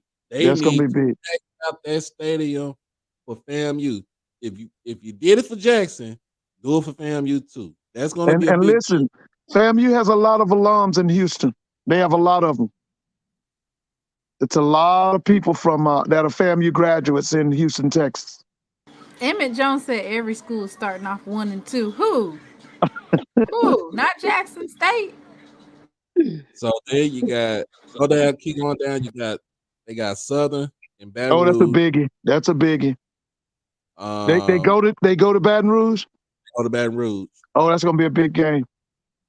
Jackson State, November the 4th. So that's in Jackson. Okay, they come to Jackson. What's the last game on the bottom? Let me scroll down a little bit. Okay. Then Alcorn and Pine Bluff. So they had the last 2 games at home. Texas Southern has a 2-game win streak against Southern, right? Yes. But it's in Montfort Stadium. You know, the Southern Stadium. Yeah, that's a man. hard. That's gonna be a big game. Listen, they better not let Texas Southern beat them in Montfort. They better not let it happen. So let's look at. They'll have Dooley's ascot hanging on the wall. There you go. And have him run across that bridge, across that hump. You better not let Texas Southern come in there and beat them. Let's go to Southern schedule, y'all. Southern? Okay, let me. Yeah. I had to do a breakdown of mostly these teams as far as their schedule goes. But yeah, let's go to Southern schedule, man. Like, just looking at that, I'm thinking this, but just looking at Texas Southern schedule, they'll probably be like 6-5. Well, that's what they were last year, right? 5-6. 5-6. Okay. 5-6. Ain't no way, as the quarterback, as Andrew Body, I'm staying on no team to go 6-5 again. There's no way I would have stayed on the team. But they brought in some quality players. I think they had a good recruiting year, didn't they? I'm trying to go 6-5. I'm trying to go 12-0. But that SWAC West is no joke though either. So you can't really get, because last year the SWAC West was who was gonna be the last man standing. It was the last man standing. Who was gonna be the less worser team? They were all bad. Because all of them lost the last game of the season. Who's gonna be? Except I think all of them did. Southern backed into that SWAC championship game. They don't have a dominant power in the SWAC West right now. Coach Hugh Jackson said it's time. Okay, well, we're going to see. And there you go. Let's look at this schedule. So they start off with Alabama State in Montgomery. Wait a minute. Now, who's that now? This is Southern. Oh, that's going to be a big game. You said Alabama State in Montgomery? Oh, that's going to be a big Labor Day weekend? Labor Day weekend. Oh, that's going to be a big game. That's going to be a big crowd. Mr. Ford, look two big games, boy. The first 3. I'm not going to speak on Alabama A&M on their third game. So they got Bama State the first game, Jackson State the second game, and A&M the third game. A&M is coming to Baton Rouge? Yep. Listen, that's going to be a big game too. Because I'm going to tell you something, y'all. Cornell Maine ain't saying nothing. That's why I'm scared. He ain't talking. We done shut him up for we ain't talking. So I'm scared. I'm trying to see what he up to. Recruit some more 5-stars. Yeah. Portal like he was last season. Huh?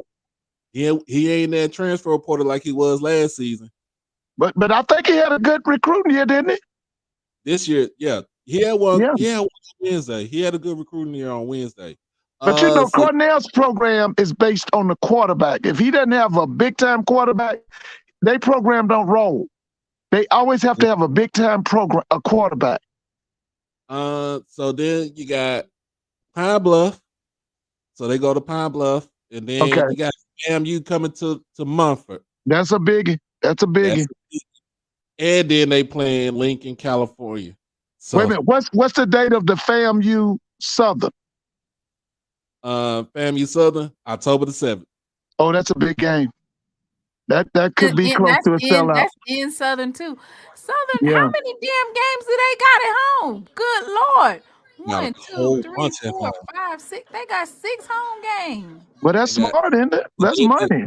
Smart my ass. How y'all get that's smart. Mr. Mona, that's money they gonna make. Julie gonna lose every last one of them. Like you say, he better win, but they gonna take that ascot off him. You better win them games down there in Mumford. Boy, they're gonna nail him to the cross. Yes, they are, and run him across. Hey, you know, it's a bridge comes in the The southern Roman campus. soldiers gonna go over He's there gonna and be get him. running across that bridge. Talking about he can recruit in Louisiana. What? He better win in Louisiana. I'm telling y'all now, y'all know them southern people are. Mr. Ford, that's money right there. Yeah, you said, how many home games you said? 6. 6. Oh, they're gonna make good money. That don't make no sense. You know they finna make some. Okay, they starting off with Jackson State. You already know how that's gonna go down. We done beat them just bloody. Yeah, no, what's the date of that game? September 9th. That was the one that was That's supposed to be in Alabama. Remember how they kept on saying they couldn't get it? They couldn't get it. Well, the sponsors canceled. That's a sellout. That you say September the 9th? Yep. That's a sellout. That's a sellout at Mumford. I might have to go. That's at least $1 million paycheck for Southern. I mean, they gonna deserve this little money game we finna give them. It's a money game. That's a sellout. That's a sellout game. That's 33,000. That game's gonna be packed. Oh yeah. Who we got next? Pine Bluff. Pull up their schedule. But yeah, listen, now Doc, I've always said Pine Bluff needs to go into Texas. Because you remember Frank Brawls and Lou Holtz when they was at Arkansas, all their boys was from Texas. Yeah. That's what Pine Bluff got to do. They got to go into Texas. Go get them boys from Texas. Oh man, we got over 240 people that's watching the show tonight. Make sure y'all like the show, like the stream, and become a subscriber. Subscribe to both channels, y'all. Subscribe to both channels. So we got Pine Bluff coming up. All right. First game. Whoop, they going to Tulsa. Oh man. That's a blowout. That's a blowout. And plus they got just got a new coach. Who's the new coach at Tulsa now? They used to always be very offensive. I forgot who the new coach is, but I know he took over Philip Montgomery because I thought it was going to be Montgomery that was going to be the head coach over at Tulsa because he used to play for them. Right.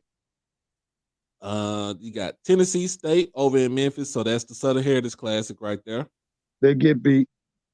They got Alabama A&M in Huntsville. That's gonna be rough on them. That's gonna be rough. Southern comes to Pine Bluff.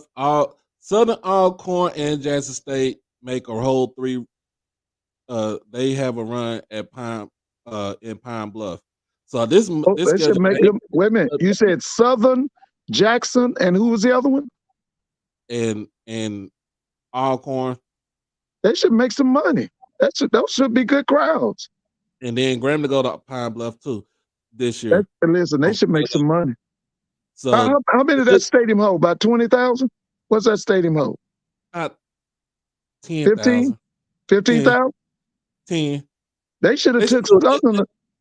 They should have took Jackson to Little Rock. They could have. Yeah, they should have took Jackson because that's going to be a crowd. Jackson's going to bring a crowd. You should have taken them. Pine Bluff should have taken them to Little Rock. That game should have went to Little Rock. So you got those right there. So this schedule really ain't finished yet. So I know I think they're still working on the schedule since they just got Coach Hampton up in there. So how do you think that Southern Heritage Classic's gonna do, Mr. Ford? Nah, Jackson was bringing a crowd for that for many years. Tennessee State been lost their crowd years ago since they joined the OVC. That's gonna fall.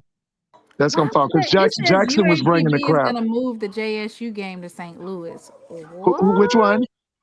UAPB is gonna move that JSU game to St. Louis. I can believe that. That's a dome stadium, right? The Rams used to play in. Mm-hmm. Yeah, but I would take them to Little Rock. That's the cap. What's the capital city of Arkansas? Little Rock. Little Rock. That's what I said. I would take them to Little Rock. I'd take them to Little Rock. More convenient for the people there in Arkansas.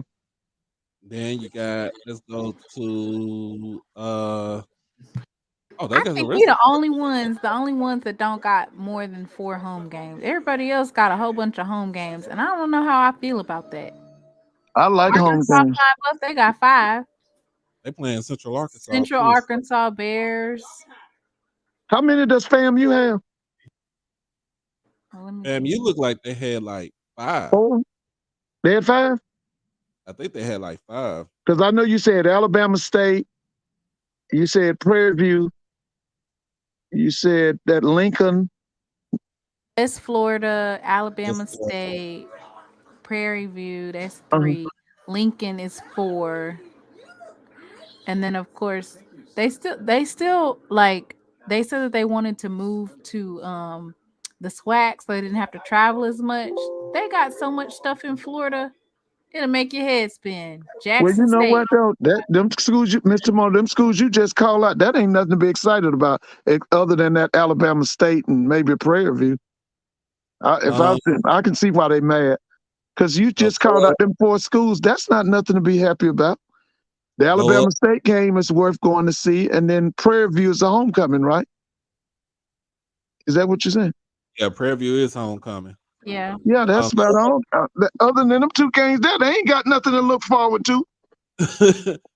I mean, because they play in South Florida, in South Florida, so that's what I'm saying. That's not a good home game schedule for FAM. Now I see why them people are upset. That's not Let's see who we got.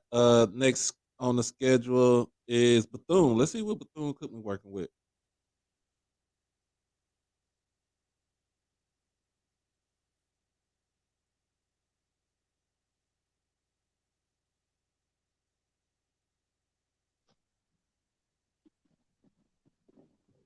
I think we seen Jackson's. I could roll off Jackson's schedule.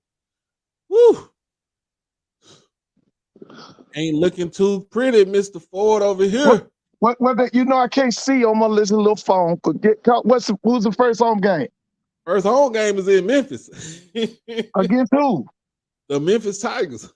Oh, that's 70-0. Memphis State? Memphis, yep. Oh, they gonna get beat to death. That's 60-0. That's a bad game. And they play Savannah State. Okay, they can get Savannah. Okay. Now Savannah's is the first home game? Yeah. They should win that. And then they play University of Miami. Okay, that's a blowout. That's 50 or 60-0. Jackson State is going to be here in Jackson. It's going to be in Jackson. That's another beatdown. That's 30 or 40-0. And then you got Alabama State and Montgomery. Okay, they gonna get them too. You know, Bama State's gonna get them. Because according to Blue, now if Blue, what Blue said, they might have solved them offensive problems I was fussing about with Alabama State with this new coach. He said the quarterback coach is really good, right? Because they needed some help offensively as far as X's and O's and play calling. Then you have Texas Southern and Daytona. Southern is going to be at Daytona, and then no, Southern needs to go to Jacksonville. Southern too big for Daytona. Because it's a lot of Southern people in Florida. That needs to go back to either Jacksonville or Orlando. Don't bring them to that little high school stadium. Not Southern. Southern's just like Jackson. They bringing the crowd. Hold on. Is this my boy Travis? This is my guy Travis. If he can hear me from the 1400 Club. But yeah, then they got Grambling. Okay, where? In Grambling. Okay. But they need to take Southern to Jacksonville or to Orlando. I'd rather play them in Jacksonville. Yeah, play them in that TIAA. Yeah, that's where you take Southern. What's good, bro, man? My mic, I don't know why it wouldn't come off mute. My bad. I wasn't doing it, bro. What's good, everybody? Man? We're good. We good, man. Hey, how you doing? I'm good. Good, yeah. Then who else we got up in here as far as on this schedule? Because it looked like. Listen, Bethune Cookman, they just got a new coach. You know, they've been going through a lot. So there's not, at least in my position. They got late start on recruiting. You're not Right. really expecting that much from Bethune in the way of Yeah, that's right. I'm just just as so long glad as they they're got him. competitive. As long as they stay competitive. I think this guy should have been the one from the beginning. I think he should have been the one. They actually did a poll before, and somebody, it was a Bethune Cookman alum who did the writing, and basically he was, when they did a vote on who should be the head coach, they had picked him before Yeah, they what's his picked name? Ed Reed. Woody? Isn't his name Woody? Yes, Yeah. Junior. Listen, when I heard it this week, I was really happy.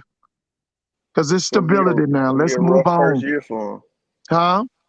It's gonna be a rough first year for Oh him. yeah, I'm like Mr. Mona. I don't see him winning no more than 1 or 2 games. But it's the stability that they can now move on, and start with his era, start with his program. Let's do the last schedule, Jackson State, and then we're gonna move on to talk about Raymond Woody. We'll move on to talk about Raymond Woody. So yeah. The Jackson State University. At the Jackson State University. I just don't. I'm gonna tell you like about this schedule. I don't like how they did our schedule. It only got 4 home games again. You only got 4 home games? We gotta Yeah, work on that. Mr. Ford, that's what I kept telling you when I was like, that's not fair. Everybody else, like Dang. Southern has 6 games. Yeah. And we just, and yeah, that's not fair. First Yeah, 4 games, Jackson usually has 4. Y'all make all that money because what didn't y'all average 55,000 last year? What did y'all average? that was about 43,000 last 40? season. Okay. A So lot of first the 4 problem games, is they try to book a lot of classics for us. That's why their former coach, I ain't gonna say his name, but that's what he was saying about the business part of it. Like we gotta bring that back home because everybody else really ain't in too many classes. Maybe 1 or 2. We got like 3 or Yeah. 4. There's a big battle here in Atlanta, in Georgia, Kirby Smart wants to decontinue this. They call it the biggest cocktail party. It's in Jacksonville. It's Georgia and Florida. He wants it to go to the campuses. He wants to leave Jacksonville out of it, and Florida come to Georgia, and Georgia go to Gainesville. Or that's That what they're makes sense. arguing about up here now. I don't even think that's going to happen right there. But Yeah, it's not because it was the South Georgia alums of the University of Georgia who put it in Jacksonville because Jacksonville is real close to South Georgia, yeah. and that's really their game. So Historically, that's who put it in Jacksonville. first 4 games is on the road. South Carolina State in Okay, Georgia. that's Atlanta. FAMU over in Miami. Okay, that's a biggie. Yeah, we playing Southern down there in Baton Rouge. That's a biggie. You got Then we got Texas State. in San Marcos. That's a biggie too. Oh man, I'm sorry that I didn't get a chance to have Blue expound on Texas State, but basically everybody from Incarnate Word went from Incarnate Word to Texas State with regard to the coaching staff. That's gonna be a big game. Yeah, That's gonna be a big game. and PJ Hatter, he committed to Texas State and decided not to come to Jackson State, but I think it's important to notice that some of the recruits that Texas State was going after, we were also going after, and vice versa. Right. So that just shows the level as far as our recruiting at Jackson State, that we're on the same level as some of these FBS programs. So your first month, the first 4 weeks, you on the road? First 4 weeks on the road. On the road again. Yeah. We got Bethune Cookman in Jackson. I don't really think that was actually a good move by him because either way, he's still gonna have to compete for a starting job. Like it really didn't matter where he went. Yeah. I'm not sure if they played a role in his decision, but Well, I if was that sad did, after I saw his film, and I fell in love. Doc, you told me about him. I went and looked him up, man. That boy is dynamic. I was hurt when he left I because think I it was wanted him more to be in the so. SWAC. I think it was more so of who the coach was and who the coach has coached. So if you look at Cameron Ward and Lindsey Scott, even though Yeah. Lindsey Scott was like almost 26 years old, He was good. He was good. he was able to get some quarterbacks, two good stable quarterbacks that were throwing amazing. So if you're PJ Hatter and you're looking at what that coach has done at Incarnate Word, and you're thinking, well, I was going to be playing backup anyway. You have Jason Brown, Philip Short, and Zay McDonald. So you have Gray Thompson as well. So you already have 4. And Blue says that he wanted to stay in Texas. That's the biggest part in his decision, from what I was told. So that could also play a part in it. And I'll say this, that a lot of recruits, when Jackson State says, when they post that they have an offer from Jackson State, you will see other programs that may not have realized who the recruit was, or may not have looked at their film. You'll see them also get offers after Jackson State. Yeah. Well, Mr. Mono, let me just say this. If that boy had come to Jackson State, he was going to turn the SWAC out. I'm just going to leave it at that. Because I watched him. I know a quarterback when I said, that's why I was hurt. That boy would have turned Jackson out. So then we go back to Mobile to play Alabama A&M again. Wait a minute. Jackson is going. I thought they said they hated Mobile. They going back to Mobile? Yeah.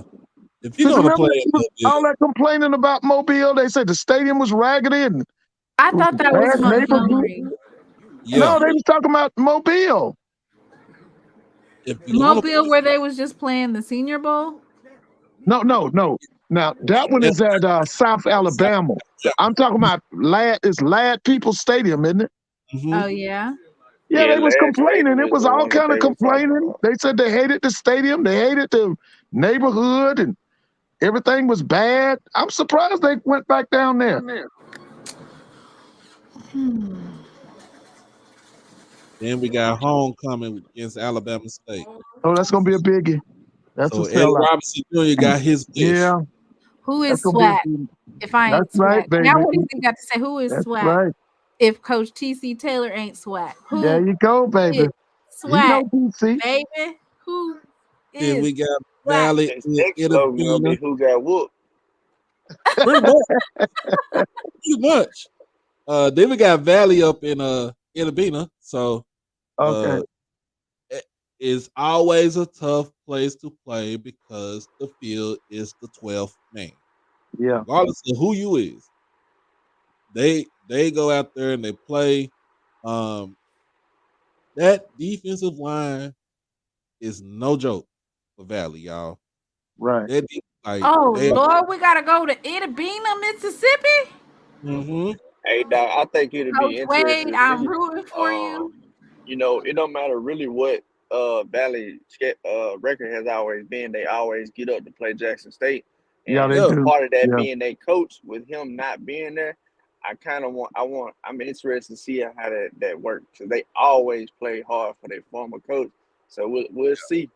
You know, no matter what their record was, they could have been 0-40. They was gonna play like that was their last game of their life when they played us. So pretty much it'll be interesting. Then we got Pine Bluff, but what you said, they probably gonna take that to Little Rock. They need to take that to Little Rock. Yeah, that needs to go to Little Rock. Why do they need to take it to Little Rock? That's your feature game. That's your feature game, and that's the capital city. In the past, they've always taken whoever was the hot SWAC team. They would take them, like Grambling at one time. They would take them to Little Rock. Southern, they would take them to Little Rock. So Jackson's the hot team now. You take them to Little Rock. Because that's your largest city, isn't it? Isn't that the largest city in Arkansas? Yeah. Yeah. How many people does that stadium hold? 10, that's a big stadium, man. 10,000. Wait a minute, the one in Little Rock? No, the one in okay. hold 10,000. The one in Little Rock hold like 50. Yeah, that's they what gonna I thought. have to move that because we gonna cover you that. take them to Little Rock. They got a nice stadium. Hell, our band alone gonna cover Pine Bluff then. Oh, they can only hold 16,000. That's at the. But it's a beautiful stadium, though. In Pine Bluff? Yeah. I'll take that to Little Rock. They redid the stadium. They gonna have to. If No, that I'm was you bringing in the hottest Because we're going to bring HBCU in 30, program, 45,000 people by that's what I'm ourselves. saying. You I take them to would let Little it. Rock.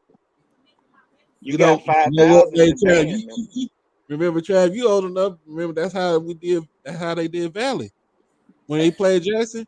Valley, Matter of fact, we always go to Valley. Would always come to Jackson, and it would just be a neutral site game at Yeah, Jackson. yeah. So you'll another flip reason flop. they're going to have to move that to Little Rock, because if y'all remember, we went to Alabama State and Alabama A&M, and hell, we were still standing up, and they hold, I think, just under 40,000, around 40K. And we were still standing up, like 10, 15,000 people were standing up. Then we got Texas Southern in Jackson, and then we got I know it's called the Super Bowl, but I'm so used to it being in Jackson. I call it the Capital City Classic. So, but you got Alcorn last game of the season. That's gonna be a good game. That's gonna be a good game. So yeah, man, let's get on to the next one. So we're gonna talk about Raymond Woody. Raymond Woody. I'm pulling for him. Go ahead and pull up the. I don't even know if I did it. It's down at the bottom. Got it. Raymond Woody. Yeah. Head coach on what was that? Thursday?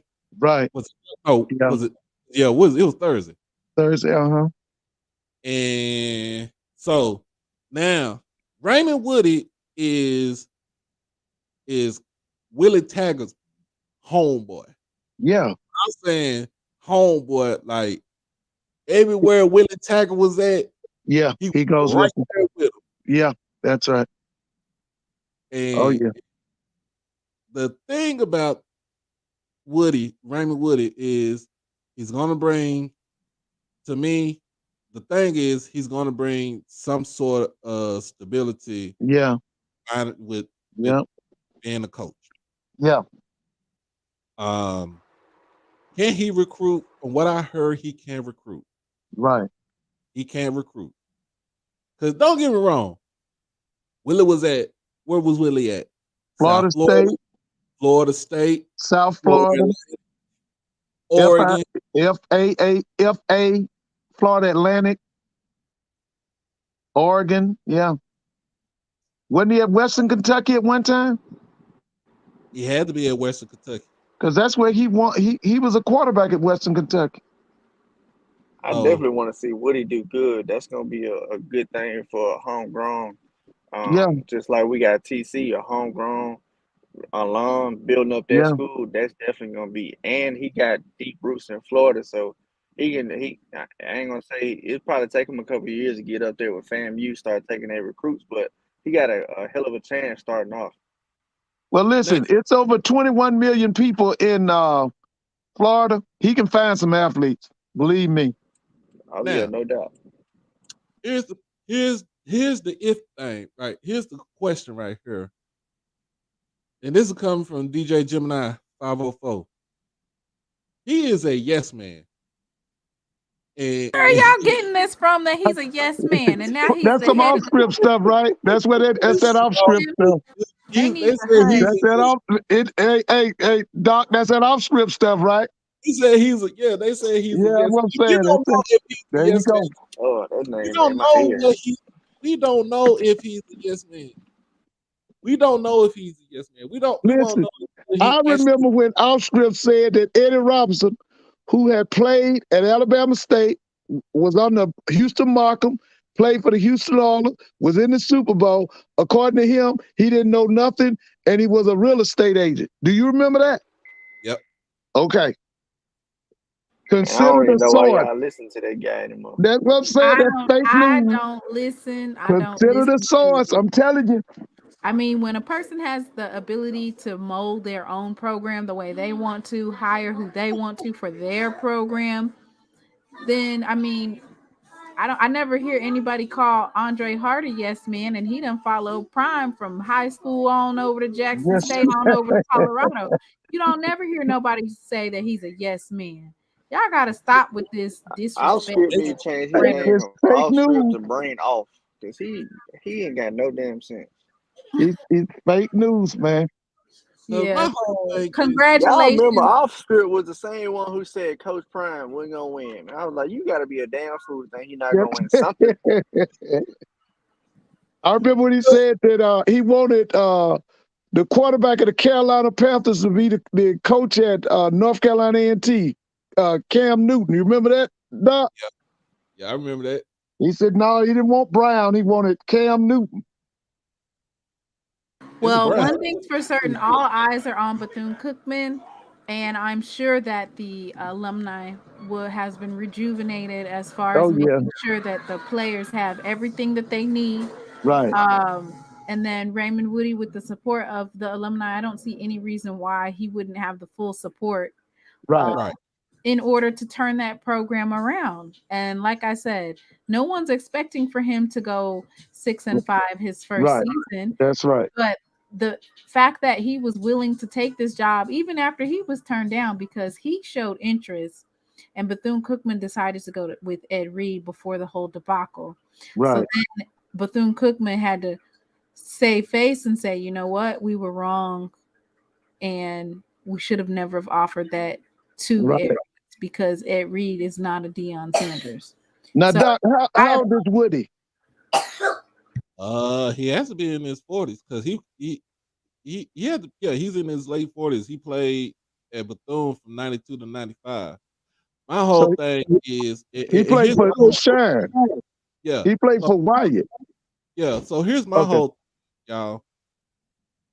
And like I said, I listened to the other dude that talked about him, Dontavius Jackson, who was a linebacker at Florida State at the time. I think this was the time where Willie Taggart was the head coach there. They gave him 15 games. Yeah, because he was there after Jimbo left out. Jimbo left the program in a mess. So my whole thing is this coming from one person, or was it the whole position group, or the whole, everybody that was on there that was on the team said he couldn't do anything? And I'm just asked, this is just a whole totally unbiased question, y'all, because I'm not trying to say he can't coach. I'm not say he can't do I this. remember when Jimbo Fisher was down there at Florida State, after the Jameis Winston left, that program went totally down, and he jumped up and took all that money out there in your home state of Texas. He went to College Station. They gave him about $75 million that he didn't deserve. He left the program in a mess, and then they took it out on Willie Taggart. They didn't even give him the full 2 years. They gave him 15 games, and they got rid of it. Yeah. And that program was in a mess. There was no respect. There was no discipline. It was just tore up. That's why I say that's why Mike Norvell almost lost his job. Yeah, that quarterback has saved him. What's his name? Travis something? Travis. Is it Travis Scott? No, that's a rapper, right? Yeah. It was Travis. Dang, I forgot that. He's up for the Heisman next year, whatever his name. Somebody look in the chat. Is anybody in the chat? What's his name? Travis what? Remember he beat LSU at the beginning of the year. Yeah, Jordan Travis. That's him. That boy saved Norvell's job. And here's my whole thing, y'all. And like I said, I'm just being unbiased. If it's just coming from one person or two people, do they have, like, if they was doing this and doing that, Bethune-Cookman really could have did they really could have did their homework, right? They really could have went, if the so-called interim president, Dr. Lawrence Drake, if he would have went and did his job and vetted for the coach to be, for the coach to be there,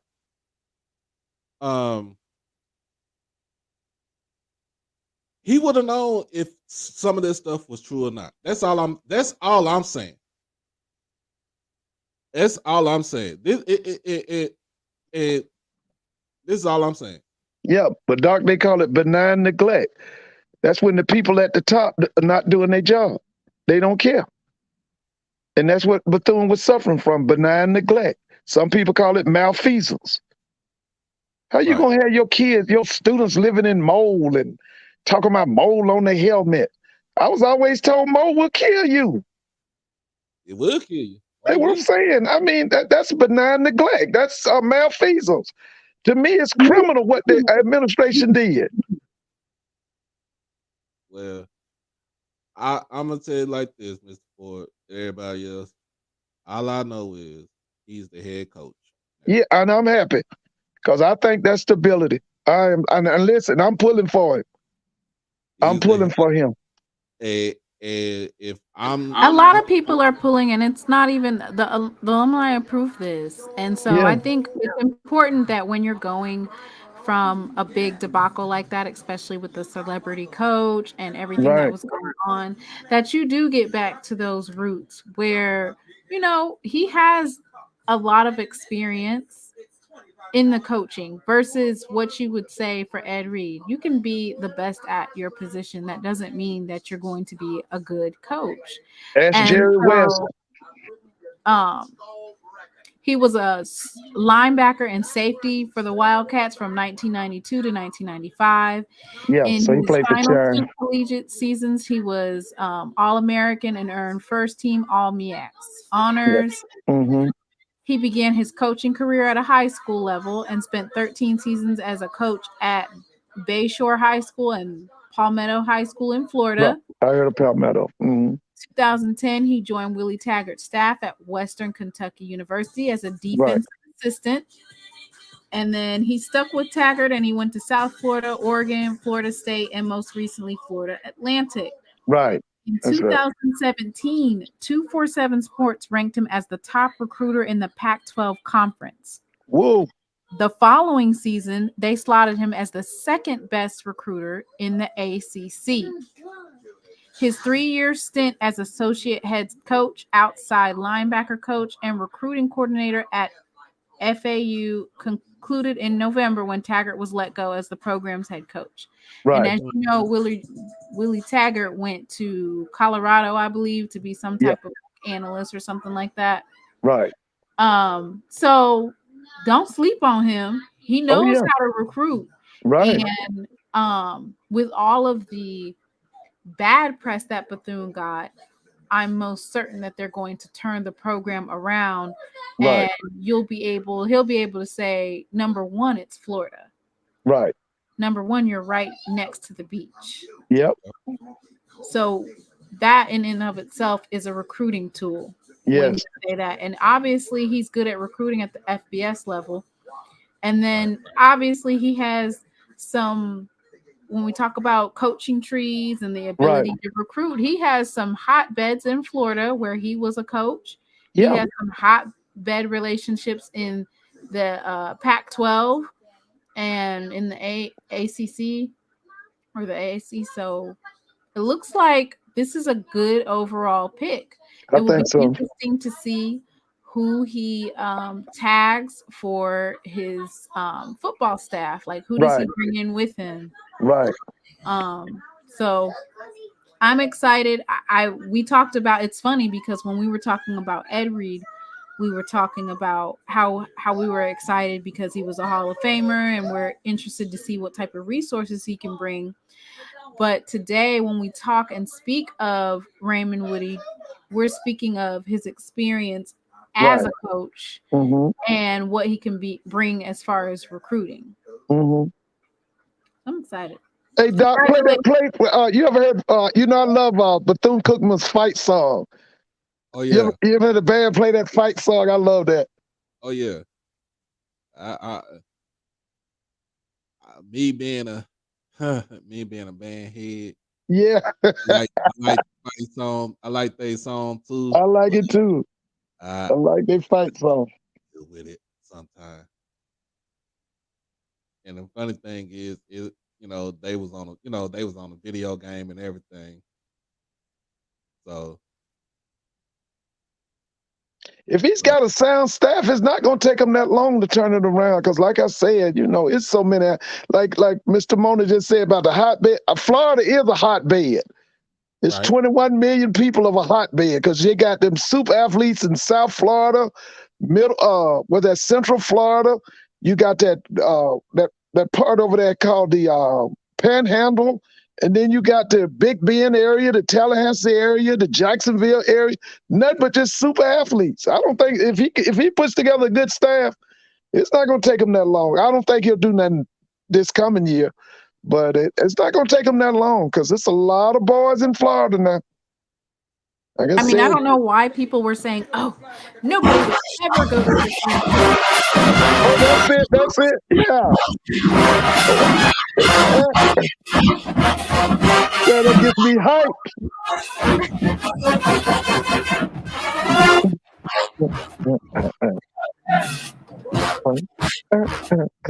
Oh, I love that. I love that, Doc. Somebody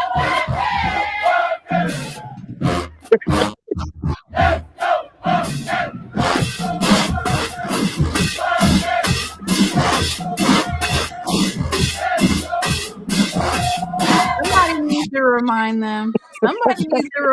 Y'all better fight back. That's Y'all right. better fight back. I'm ready to go see him. They better fight back. They got a 300-piece band, don't they? Doc, ain't they got a 300-piece band? They downsized a little bit. Oh, they downsized? Okay. Due to COVID and okay. budget cuts, they did do a lot of reduction in size, but hopefully they'll get back to. Oh yeah. Yeah, but I'm excited for him. It'll be good. It'll be interesting to see his coaching staff, and like I said. Right. That would be two programs that you normally just kind of wipe it off, which is Mississippi Valley State. You don't sleep on them. Right. And then Bethune Cookman in probably, I would say next year, that you won't be able to sleep on them. Yeah. Hey, Doc, they always say when that new crew come in, we want to know who is the defense coordinator, offensive coordinator, offensive line coach, and defensive line coach. Isn't that it? Yep. That's what they said. Can we put back up the new football? I mean, we've already really went over it, but this is just like the final. Huh? The final for Jackson State. Oh yeah. Yeah. I saw that they had a nice thing the other night. I saw it on the computer. I don't know if it was on the campus or where they introduced the coaches. They introduced some of the players. It was a big thing they had there in Jackson. Yep. I saw it Wednesday night or Thursday night. Recruiting class. Yeah, they did it all. They had day, guard the yard type of event. That's what they had the big screen up and they showed the highlights of the players. I either watched that Wednesday night or Thursday night.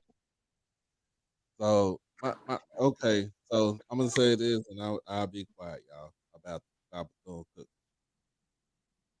Won't know what this coach gonna be like until he actually get out there and coach. All right. So he and then you won't know what he be like until he get whoever he gets as his coaching staff. Yeah. So we can't I can't sit there and just listen to one person said that he can't do something, even if this person said where he was the leader of the linebacker group and he didn't coach him or something like that. Maybe he felt like he wasn't getting coached. I'm not gonna say that. Right. All I can say is at the time when he was there at Florida State, they wasn't good. They didn't give Willie enough time to do what he can do. That's we all know what that was. They gave the black man a chance just to say that they gave him one. Yep. Maybe he was just a placeholder, just like they did to that coach for the Houston Texans. Houston Texans is just like Colorado. It's like the de facto give a black man a head coaching position.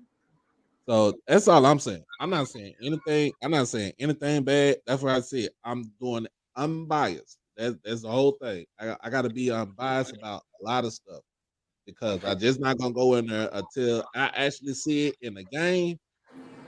I mean, that doesn't even make logical sense though, because how could you say that Ed Reed is what everybody needed and he didn't have no plan? He's been on 4 or 5 different interviews and he doesn't have a plan. All he knows is that his name is Ed Reed. He's a Hall of Famer and he knows people that can help with helping HBCUs. That's not a plan. No, When it's you not. go in to be a head coach, these is who I plan on bringing, like Coach TC Taylor down to probably the athletic trainer knew who he wanted to bring on his staff. Right.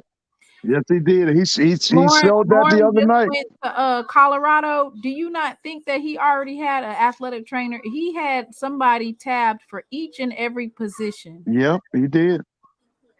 And every one of them assistant coaches said it.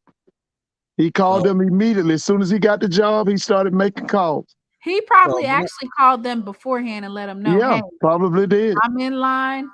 Yep. You know what to do. And they're just like, I'm on board with you. I'm gonna say it like this. He had his coaching staff. Don't get me wrong, bro. Ed had his coaching staff and everything. No, he did not. They even said it. He might have had what his coaching staff was, but my whole thing is I want to know. I don't know what Coach Woody's gonna be until he's blow that whistle.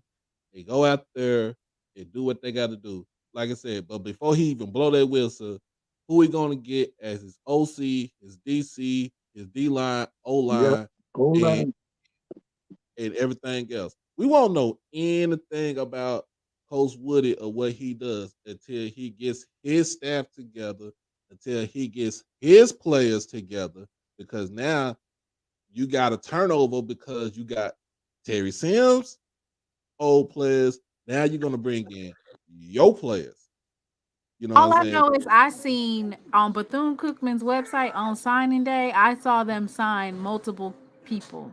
And I saw an athlete say, I believe in this program, and I respect the decision, which means Ed Reed's not going to be the head coach, but I respect the decision, and I'm committed to Bethune Cookman. How many did they sign? Let me go ahead and pull it up. I didn't even hear it. Here's the whole thing, y'all. Most of these kids that signed on Wednesday, not saying because they want to play for Ed Reed, but most of these kids are signing because they probably have some sort of love for Bethune Cookman. Oh, yeah. That's an old school. That school is what, 1904? Yep. That's a lot of bloodlines right there, baby. They probably had love for the old. And what the mission of the school was. And that's the reason why when I did that interview with those kids 2 weeks ago, the one lady I did an interview with, she had love. She's still there because she had love for the school. As what she was doing as an educator. Mary McLeod Bethune was an educator. Yes, she was. The whole thing She's about a great woman. Most of those kids have love for the school because of the mission of the school. That's it. Right. That's it. And that's what I'm saying. And what I'm saying is, and this is what I'm saying, y'all. When it comes down to Raymond Woody being the head coach, they gave that man, I think, 5 or 6 years because they know it is a rebuild. The first 2 years are going to be a rebuild year. Right. I don't really think they give 5 or 6 years though. Like that's back in the day before the transfer portal. You're gonna get 3 years. But the thing is, but here's the thing though, when it comes down to it, with something like that, though, they're gonna give you 5 to 6 years because you don't have enough talent or the resources to do a full fast turnaround. You don't have that. So that's why I say you get 5 to 6 years. So the first 2 years are going to be growing pains. In that third year, you should see something grow. You should see something come, start to bubble up. I got you. But it's kind of like for instance, we see Alabama State first year going 6-5. So the reason why I said that they're no longer doing 5 years for rebuilds is because of the transfer portal where you can get players with an immediate impact that are already trained, that they might need some strength and conditioning, but you already have people that are already trained, ready to go. But this is what Lando said. Shout out to my guy Lando. He over here in Texas, because he covered Texas high school football, Texas football, all around. But this is what he said: you have to stack classes. That's what I'm saying. Like when Woody come in, you find your first class, right? Then you got the transfer portal that's going to open right back up in May. So you're going to get more kids come out of there. So like we said, your full roster ain't going to be set until probably after summertime. Right, August. They'll go to camp the first week in August. Right, and if they play the 0 week, they'll go to camp the last week in July. And then here's another thing. Too. You get you another class and you build on that. You build out of the transfer portal. You build out of your JUCOs, and you build out of high school. And then you keep going, because by the time you have your third year and you get your third recruiting class, everybody should be on board from the first recruiting. That's basically what we're on. We're on our third recruiting class. So now we just have to see. So how many players did he sign? How many players signed on the Wednesday? Players. I have to look myself. Did he sign over 10? He signed over 10. Oh, he did? Oh, that's good. Because you're right. As soon as spring practice is over, Peyton Nero, defensive back from East Coast Prep from Foley, Alabama. He was 5'11" and 190. Then they have Stephen Mosley, and that's an offensive lineman, 6'4", 290 from Dillon, Florida. Yeah, Dillon. That's Chipper Jones' hometown. Yeah. Carroll, they have, looks like his name is Jaheim, and he's 6'3", 185. ATH, and he's out of Fort Lauderdale, Florida, Carroll City High School. Yeah, that's big time. That's in Miami. Carroll City is in Miami. That's Santana Moss and them. That's where they from. Big Lester Williams. Jalen Lewis, linebacker, 6'1", 205 pounds. He's from Pensacola, Florida, from Booker T. Washington High School. Yeah, that's an old black high. Yeah, I know about them. Then we have Corey Turner. Corey Turner II. He's from Trinity Leadership Public School in Dallas, Texas. Oh, that's your homeboy. You know about him? What's the name of him again? Corey Turner. Corey Turner. That name, his dad. I think his dad played at DeSoto. Oh, okay. So my thing is, it's to me, like, you keep signing the kids, you keep signing, and you build up on your each signing class, you build up through the portal, you build up through your JUCOs. So you're gonna get a team. And what if they do get a team and they go out there and be some head busters like 7-4? The quarterback that was complaining about the mold on the food, he signed. Now where was he from? His name is Dominique Ponder, and it says he's a mid-year enrollee from Myrtle Beach Collegiate Academy in Myrtle Beach, South Carolina. Oh yeah. Okay. His hometown is Naples, Florida, and he's rated as a 3-star quarterback within the state of Florida by 247 Sports. Ooh. So this is the one that, once again, even though Ed Reed is not going to be coach, I guess he decided to still stay. Right. Oh yeah.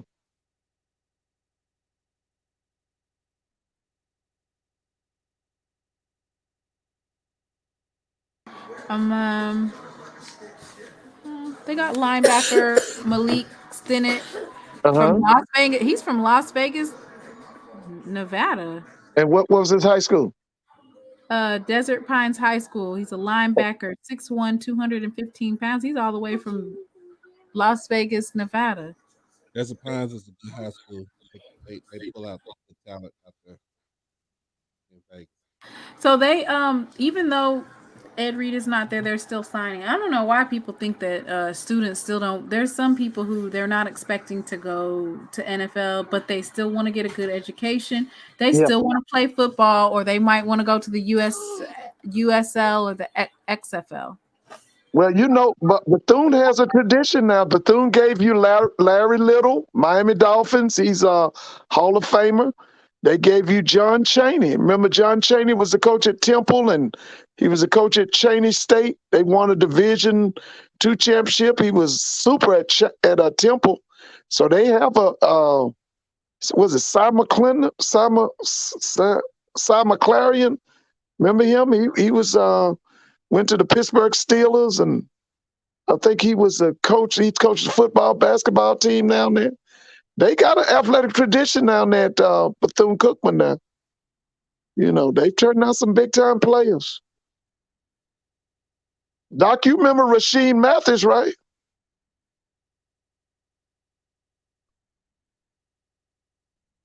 So that I'm not saying they're going to not lose this season, but they also should be able to make a lot of gains from now up until next year, especially if they have the upgrades to the facilities.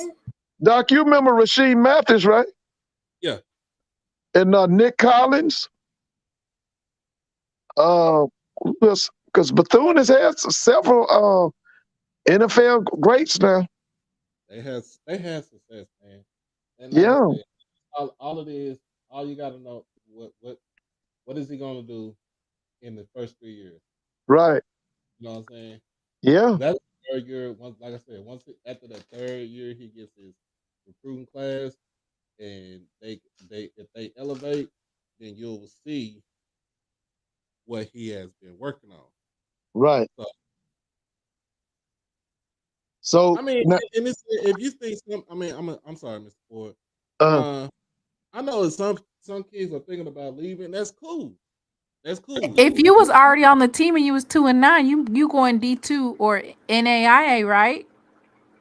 Or maybe junior college. Junior college. But so you can, this is my thing. It's about supply and demand. There are more kids in the portal that need a place to go than there are universities that are offering scholarships. Yeah, they got about 2,000 kids in the portal now? What they got in there now? Probably about 4,000. Yeah, because I heard there's people in there been in there 2 years. So once again, people keep on saying, I would not send my son there. There's some people that sending their sons. Oh yeah, that's right. And especially this is the only thing you can do. You can just hold Bethune Cookman accountable. Mm-hmm. Hell, they done put their financial report out on the internet. They done had their little interview with Roland Martin. There's nothing else that Bethune Cookman can do but to fix the stuff that they don't have done. Yeah. And you gotta hold them accountable, and that's it. That's all you can do. But as far as students, athletes needing a place for them to go play football, like some people, even I think the one that was talking, Austin, he just said, I wanted to play football. That's all. That's a kid that did you interview him? Doc, you interviewed him? Yeah, he interviewed him, and he just they said that he got suspended off of the team. He did for the interview? Or I guess for all the stuff, but if it was out there, like I said, I don't condone, but that's retaliation right there. Yeah, now isn't he the one that went to Texas El Paso? Mm-hmm. Yeah, I remember him. Yeah. He got suspended? They said that he got suspended, and we don't know what it was behind the scenes, but I do know this, that Doc, you need to reach out to him. Ed Reed was still in conversation with him. And this is the thing, when it's time to move on from something, it's time to move on. Oh yeah. If you're going to continue to try to push that, and the university as a whole and the team as a whole is ready to move on, then you're going to butt heads and you're not aligning with the program. Mr. Mona, let me ask you this question. What do you think about this argument this week about Reggie Theus needs to make a decision? Either he's going to be the AD or the head basketball coach. What's your thoughts on that? I think people need to mind their business. The Bethune Cookman might not be ready to hire an AD separate from the basketball. That's what. Okay. And if they're already on a strict budget and you want them to spend all this money on the football team, they need to mind their business, because basketball and football, they don't really align with one another as far as being in season and out of season. So with that being said, for a school that only has 2,400 students, Right. let Reggie Theus run as AD and basketball coach as of right now. Let him do his job. He only got in there late 2021, like Right. the late summer 2021, he was announced as the head of AD. Mind you, they had just lifted the COVID restrictions. He had no budget. Right. And then this current president, he wasn't named interim president until June of 2022. So they done stepped into a lot of shit with Bethune Cookman. You can't just say fire them. No, y'all need to mind y'all business. Let Reggie Theus do what he's doing.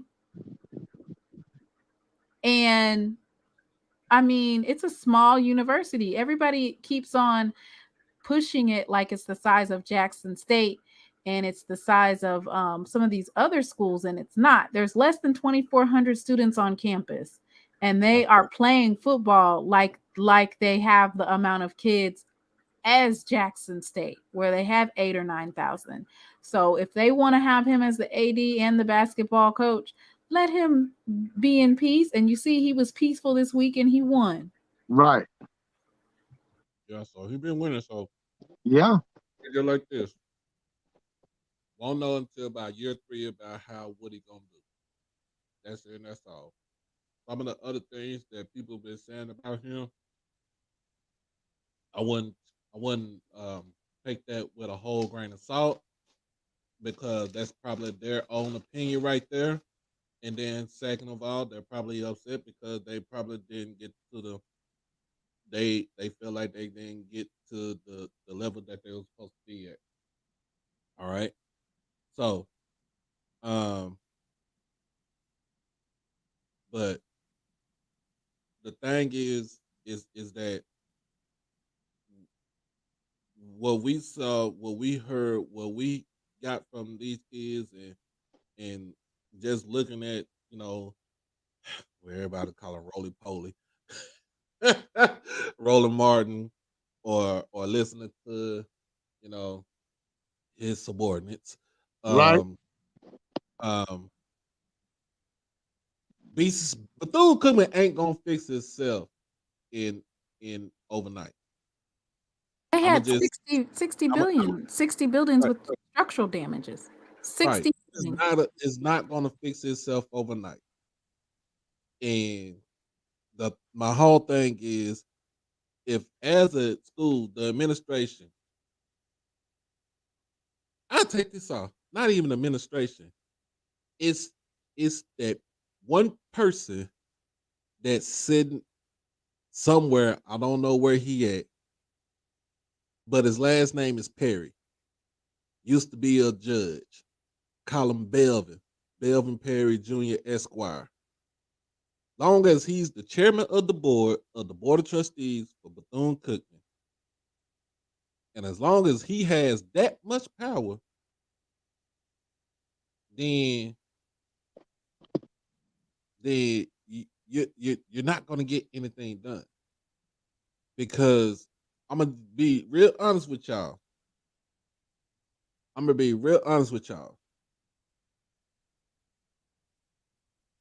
The president ain't nothing but a talking head for the board of trust for Perry. The way Perry is doing, being a board of trustees, being the chairman of the board, he's running it like he's the actual president, like he's the leader, like everything goes through him. But like we said, way before then, Ain't no one man bigger than the school. School been there since 1904. Right. Yeah, School but name the school name at the lady that like I said, $1.50 in a dream. right. But I think it's interesting to add that Bethune Cookman has over 60 buildings with, now this is the Roland Martin interview, with some type of structural damage, microbiological growth. If you have structural damage and you're in a humid place that rains a lot, then you're going to have mold in those buildings. So I think they said they committed to $10 million to that, but they're still waiting on FEMA funds. I mean, this is going to be something that's going to be rehashed a lot. And I think MEAC Mike even put it in the chat that he worked for construction. Places that are more humid have a tendency to grow mold faster. That's Right. just the facts. So we can just keep rehashing all of this stuff with Bethune Cookman. But at the end of the day, you just have to hold them accountable. That's all you can do. That's it. And like I said, my whole thing about that is though, Mr. Ford, Uh-huh. it's the fact that like this. Long as they got that man Belvin Perry sitting at the top of the food chain Right. for Bethune Cookman, you're never gonna be in a position to move forward because of the simple fact that he is still there. And have they figured out a way to get him out of the board?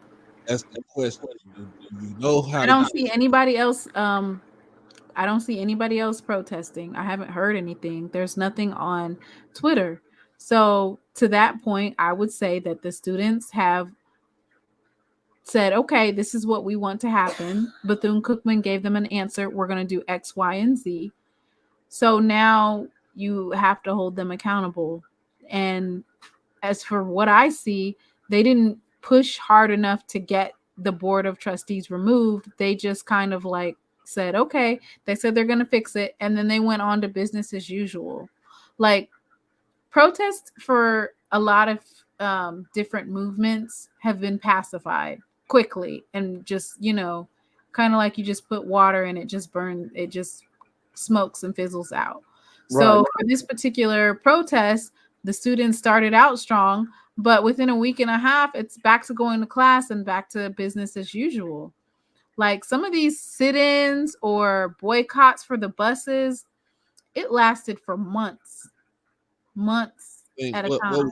the Howard sit in over at Blackburn lasted for over what weeks. So they was in there deep. Cause Yeah. those Yeah. kids was pissed that they was living in conditions like that. Now the thing about this is, y'all, and we'll get off this subject right here, is that you can have all these town halls and everything, but until you put pen to paper, until you put nail to a building, sheetrock to a building, whatever to a building, whatever to security, it don't mean nothing. It don't mean nothing if you just fall back on fall back by the wayside. And that's the thing. And that's the whole thing. It don't mean nothing until you put all the action, you put everything action together. You have to, because you got to do it for the kids. These are kids. If I'm gonna send my kids to a school, I'm gonna make sure that everything in that damn school is tip top shape, A1. And if it ain't shit, I'm gonna have to go get me a damn tool belt, all the tools from Home Depot, and start fixing shit. Like that, and that's the thing. I know one student did say that one thing that they were doing in which caused mold is they were putting a towel in the bathroom door and plugging it so that and turning the shower on so they could smoke weed in there, and they were stupid. and that was causing mold because it They're wasn't fumigating. And also just the ventilation systems. It's a sad story, and like I said, the only thing that you can do is number one, hold them accountable. Yeah, that's it. And I think I'm, for her point, saying that Ed Reed put all HBCs in a bad light, I think Ed Reed pretty much destroyed a lot of his arguments based off of his behavior after it was like, we're not talking about HBCUs anymore. Anybody that had anything to say about Ed Reed that was like, what you did was wrong, he was like going off on them. mm-hmm. He was just going on a tirade on Shannon Sharp and anybody else who said something. It was like, what did you say? And so for me, I feel like Ed Reed's statements kind of rolled off our back. I do see a lot of people perpetuating what he was saying, but it's kind of like back in the day in 1980 when I was there, it's like, have you been to the campus in 2023? Like, can you please stop talking about something that happened 30 and 40 years ago about the structure and the facilities at some of these universities who's actually received funding that they were owed, and they went and they renovated some of these buildings or built new buildings. Can you actually go back to the campus like Shannon Sharp, who keeps on talking about, yeah, because this, that, and the third? It's like, dude, you haven't even been to an HBCU. Stop. Yeah, last thing, gonna get off of it. Sometimes we gotta when we was in school, when we all were in school, right? We seen the school as one way. We seen where we went to school at, and we seen it in one way.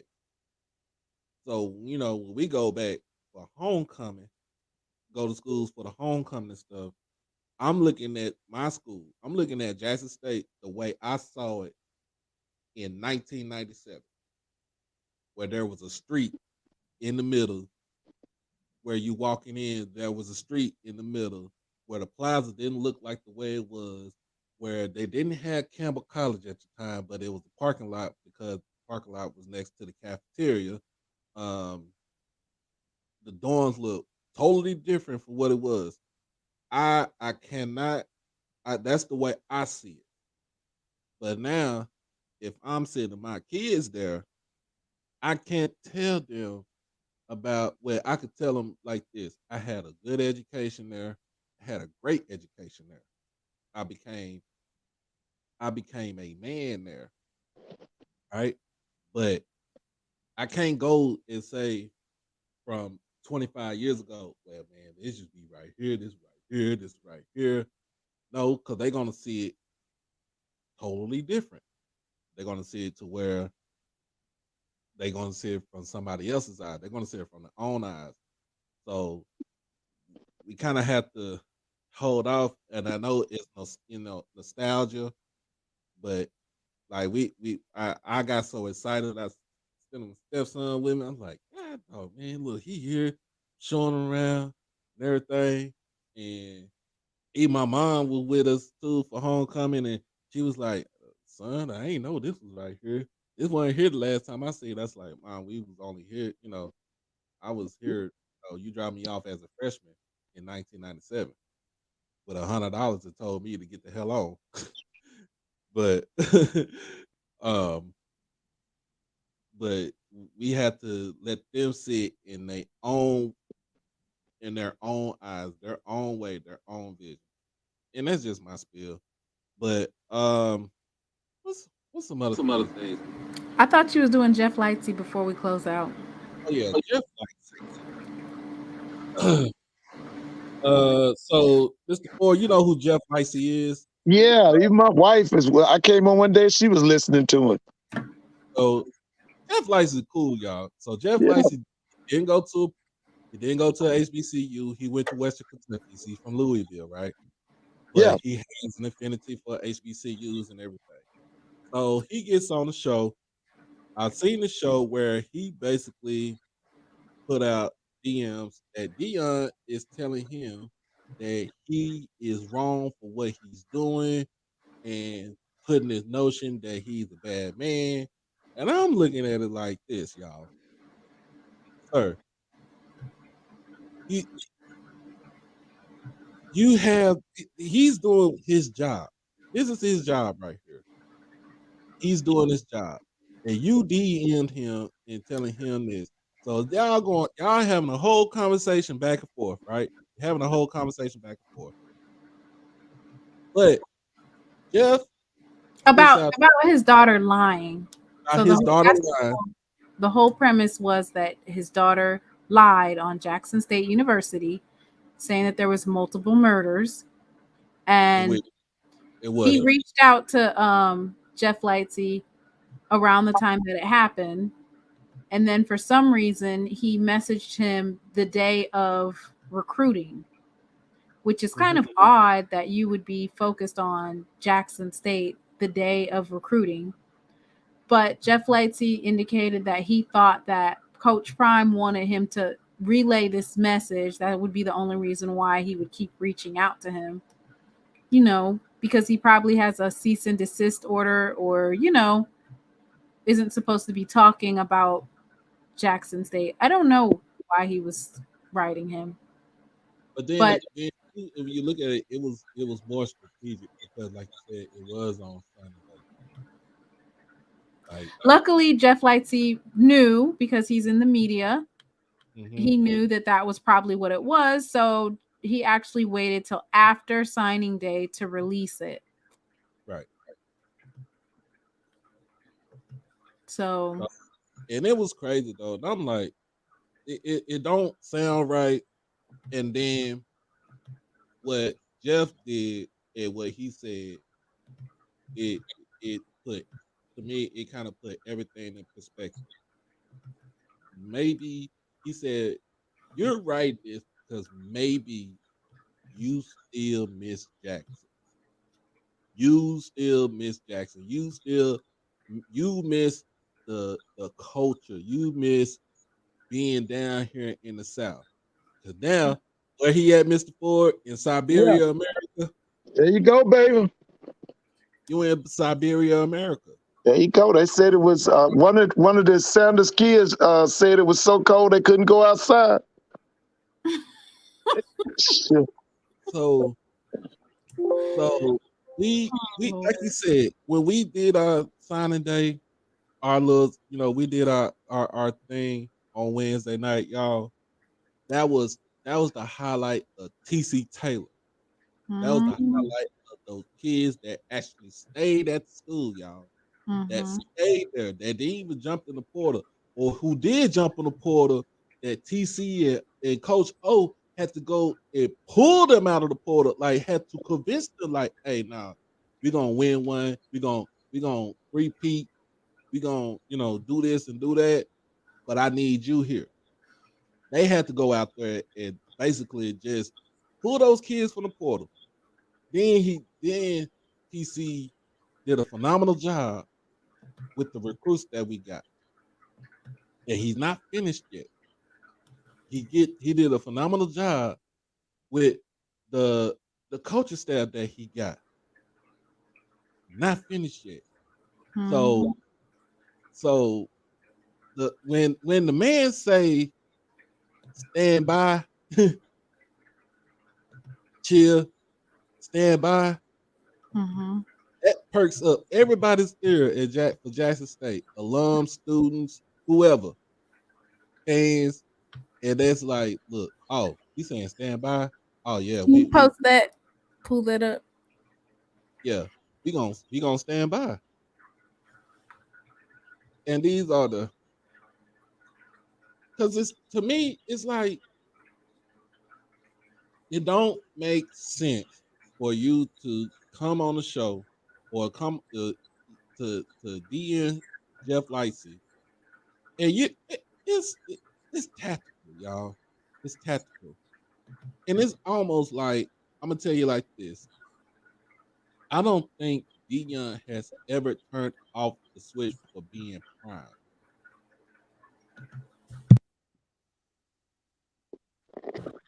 I don't think he's ever turned that switch off. He made prime in his dorm room in 1985 at Florida State. I don't think he has turned that switch off since 1985. That's almost Well, 40 what would years. that have to be? What would be the reasoning for trying to destroy or intercept or just take away from Jackson State shine? I don't understand what that premise is, or what more. It's like, what was the reason? Like, why 2 weeks later are you once again rehashing? So you know Because me, of his course. name ain't on there. That's all Okay. it is. Well, of course, me, you know, I had to go and look for facts. I had to go look for facts. So I'm going to present this data to everybody. And basically, we're going to once again put something in context to how stuff works with campus security. So this is the U.S. Department of Education. If you can pull that up for me. Okay. There's some type of echo. Okay. Can you still hear that echo? Oh, we good. Okay. So this is called the U.S. Department of Education Campus Safety and Security. So whenever you have crime on your campus, you have to report it. So I looked up Jackson State University, and I also looked up University of Colorado Boulder. And so this is a government website. Anytime you have a .gov, it means government website. So what we're going to do is we're going to look at criminal offenses at Jackson State University, and we're going to look at criminal offenses at University of Colorado Boulder. Now, keep in mind that they only have data from 2020. So the other years that the data has not been compiled, but it's interesting to look at it because you'll be able to see what type of crimes are usually reported on the campus, and you'll just get, put things in perspective with regards to crime on campus. So this is, we're going to start with Jackson State University. This is criminal offenses. So the most recent data that they have is from 2020. So as far as rapes, there was 2 rapes on campus, 3 aggravated assaults, and 9 burglaries in 2020. And that's for Jackson State University right here, Jackson State. And I'm looking right here, and I can also drop these links so that you can go look at it yourself. And then this is University of Colorado Boulder, and their criminal offenses. They had 12 rapes in 2020, 8 criminal offenses of fondling, 2 robberies, 5 aggravated assaults, 16 burglaries, 18 motor vehicle thefts, and 1 arson. And this is for 2020. And then we can look at arrests. In 2020, on campus, there was 1 weapon or possession of carrying a weapon, 166 drug abuse violations, 459 liquor law violations. And this is on-campus student housing facilities, 162 drug abuse violations, and 425 liquor law violations. And then we're going to go up here to Jackson State University, and we're going to look at the same type of arrest.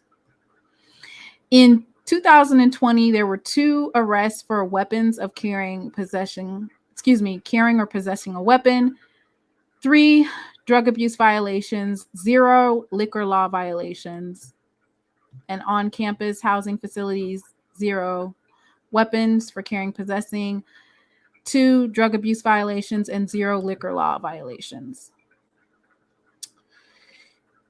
And they do public property, non-campus.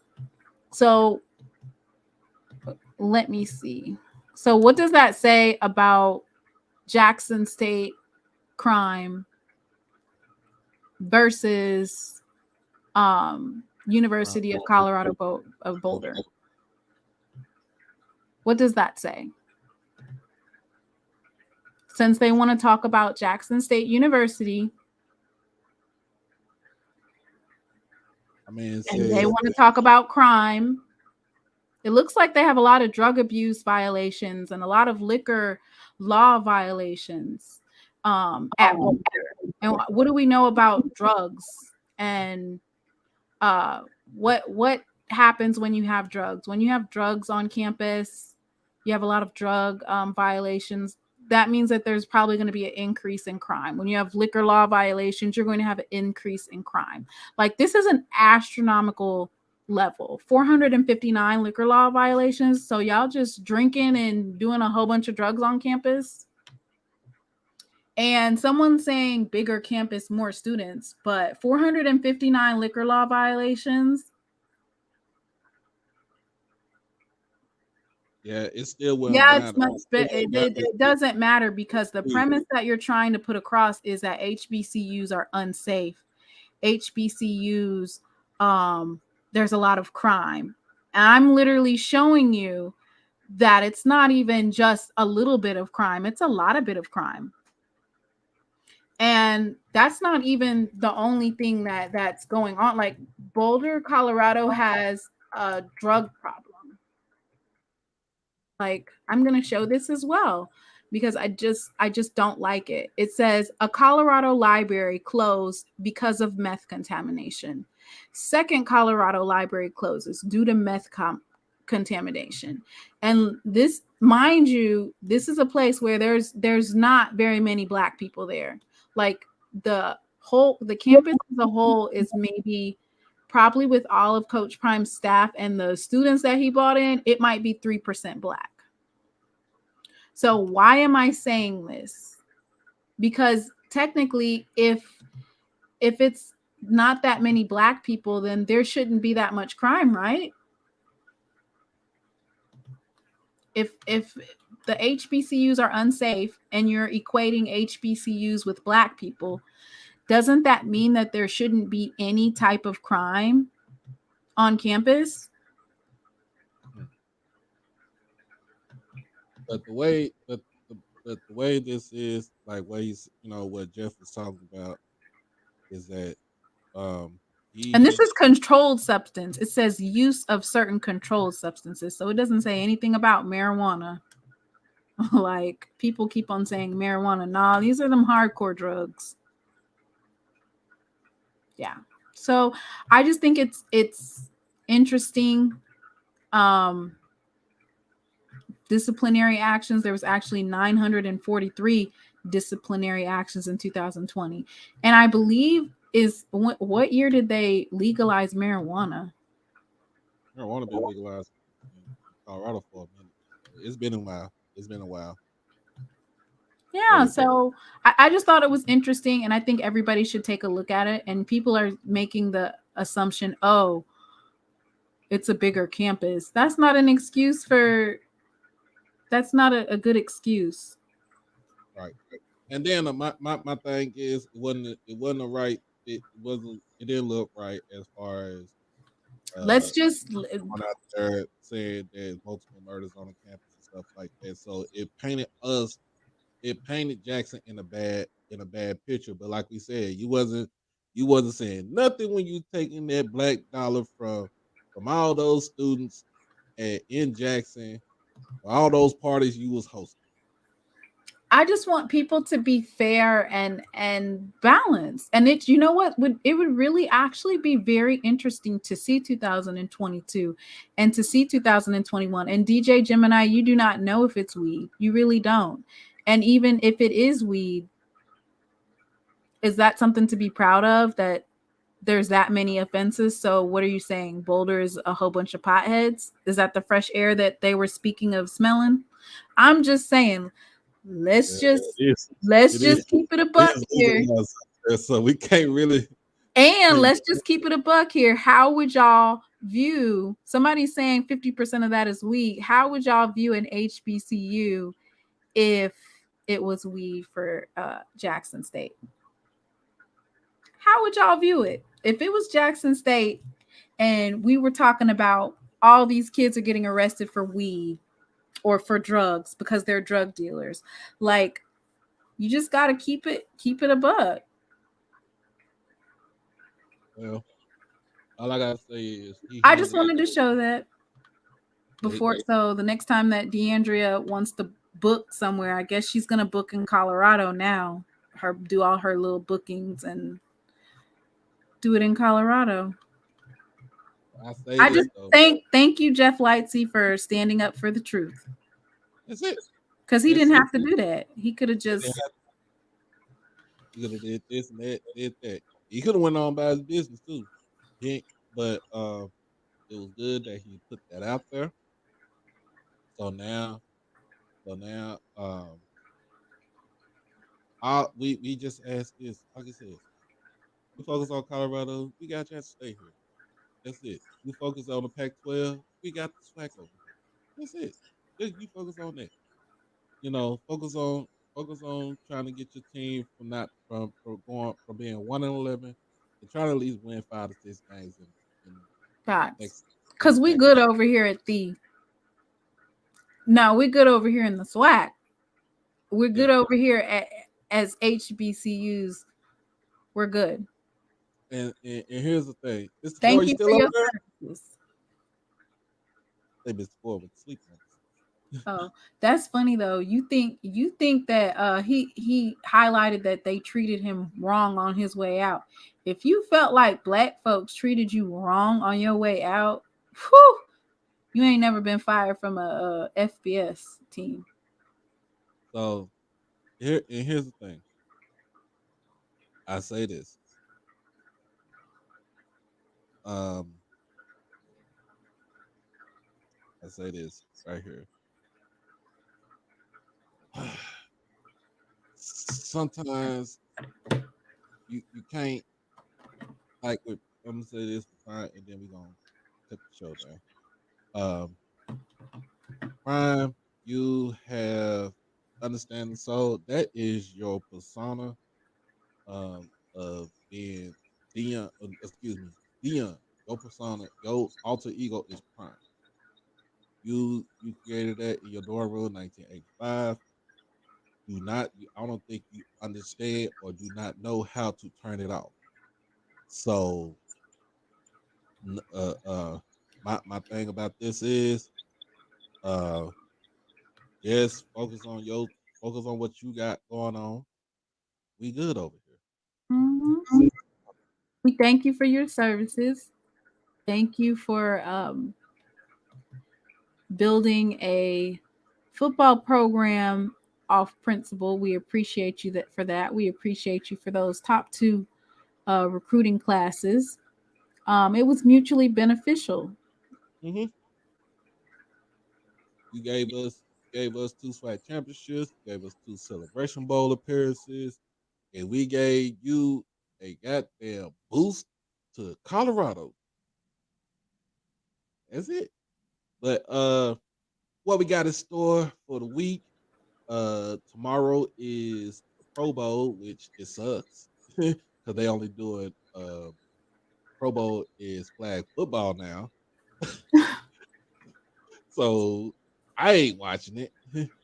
I'm not watching it. See what we got going on. So pretty much I guess I'll be breaking down the schedules of each school as far as for the week. Starting on Monday. Then Tuesday, do it up Tuesday afternoon, and then Wednesday, and then I'll probably take a break on Thursday, and then try to follow it back up on Friday. But as everybody know, Friday the 17th and Saturday the 18th, you might not be seeing me because that is my baby girl's birthday. She turned 8 on the 17th, so I will be incognito. So you'll hold down the fort. Come on, you'll hold the fort down. Mm-hmm. So I am going to be dad and go celebrate with the baby girl. Daddy, I don't miss it. I do not miss it.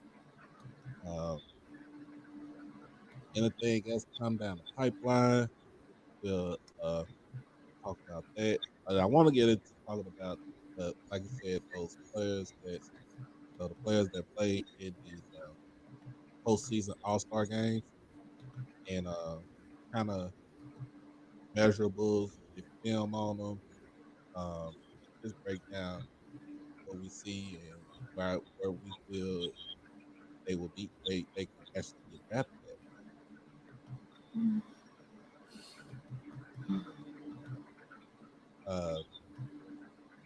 Combined is 174 people in here, but so make sure y'all subscribe to my channel. Make sure you subscribe to Kimona and She Loves D. Um, Thank you to everybody that came on the show tonight. Thank you to my boy Blue over at the Bluebloods, DJ from RawTruth Media, guy Travis Brewer from 1400. Uh, Thank you all. Yep. It was a great show tonight. We're gonna work on this. Try to do this new overlay we got for this weekend, so for the Saturday shows. So we got to work on this overlay, and we're gonna try to get that going, get that done. But other than that, y'all, as always, make sure if you're trying to be doing crowdfunding for BCU Athletics, cash out. Y'all see the cash out right there. It all money goes towards the kids. So Doc loves the kids. It loves the kids. So I don't know if Paul Quinn. I think they did get canceled, so I didn't even see it. But and I think it was their last home game too, and it sucks. So basically, this is the cash out. So we're gonna do fundraisers for BCU Athletics. We try to get 2,000 by the end of February. Make sure put your money where your mouth is. That's how I see it. And as always, y'all, as always. Good night.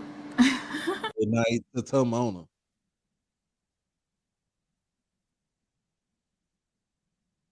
As always.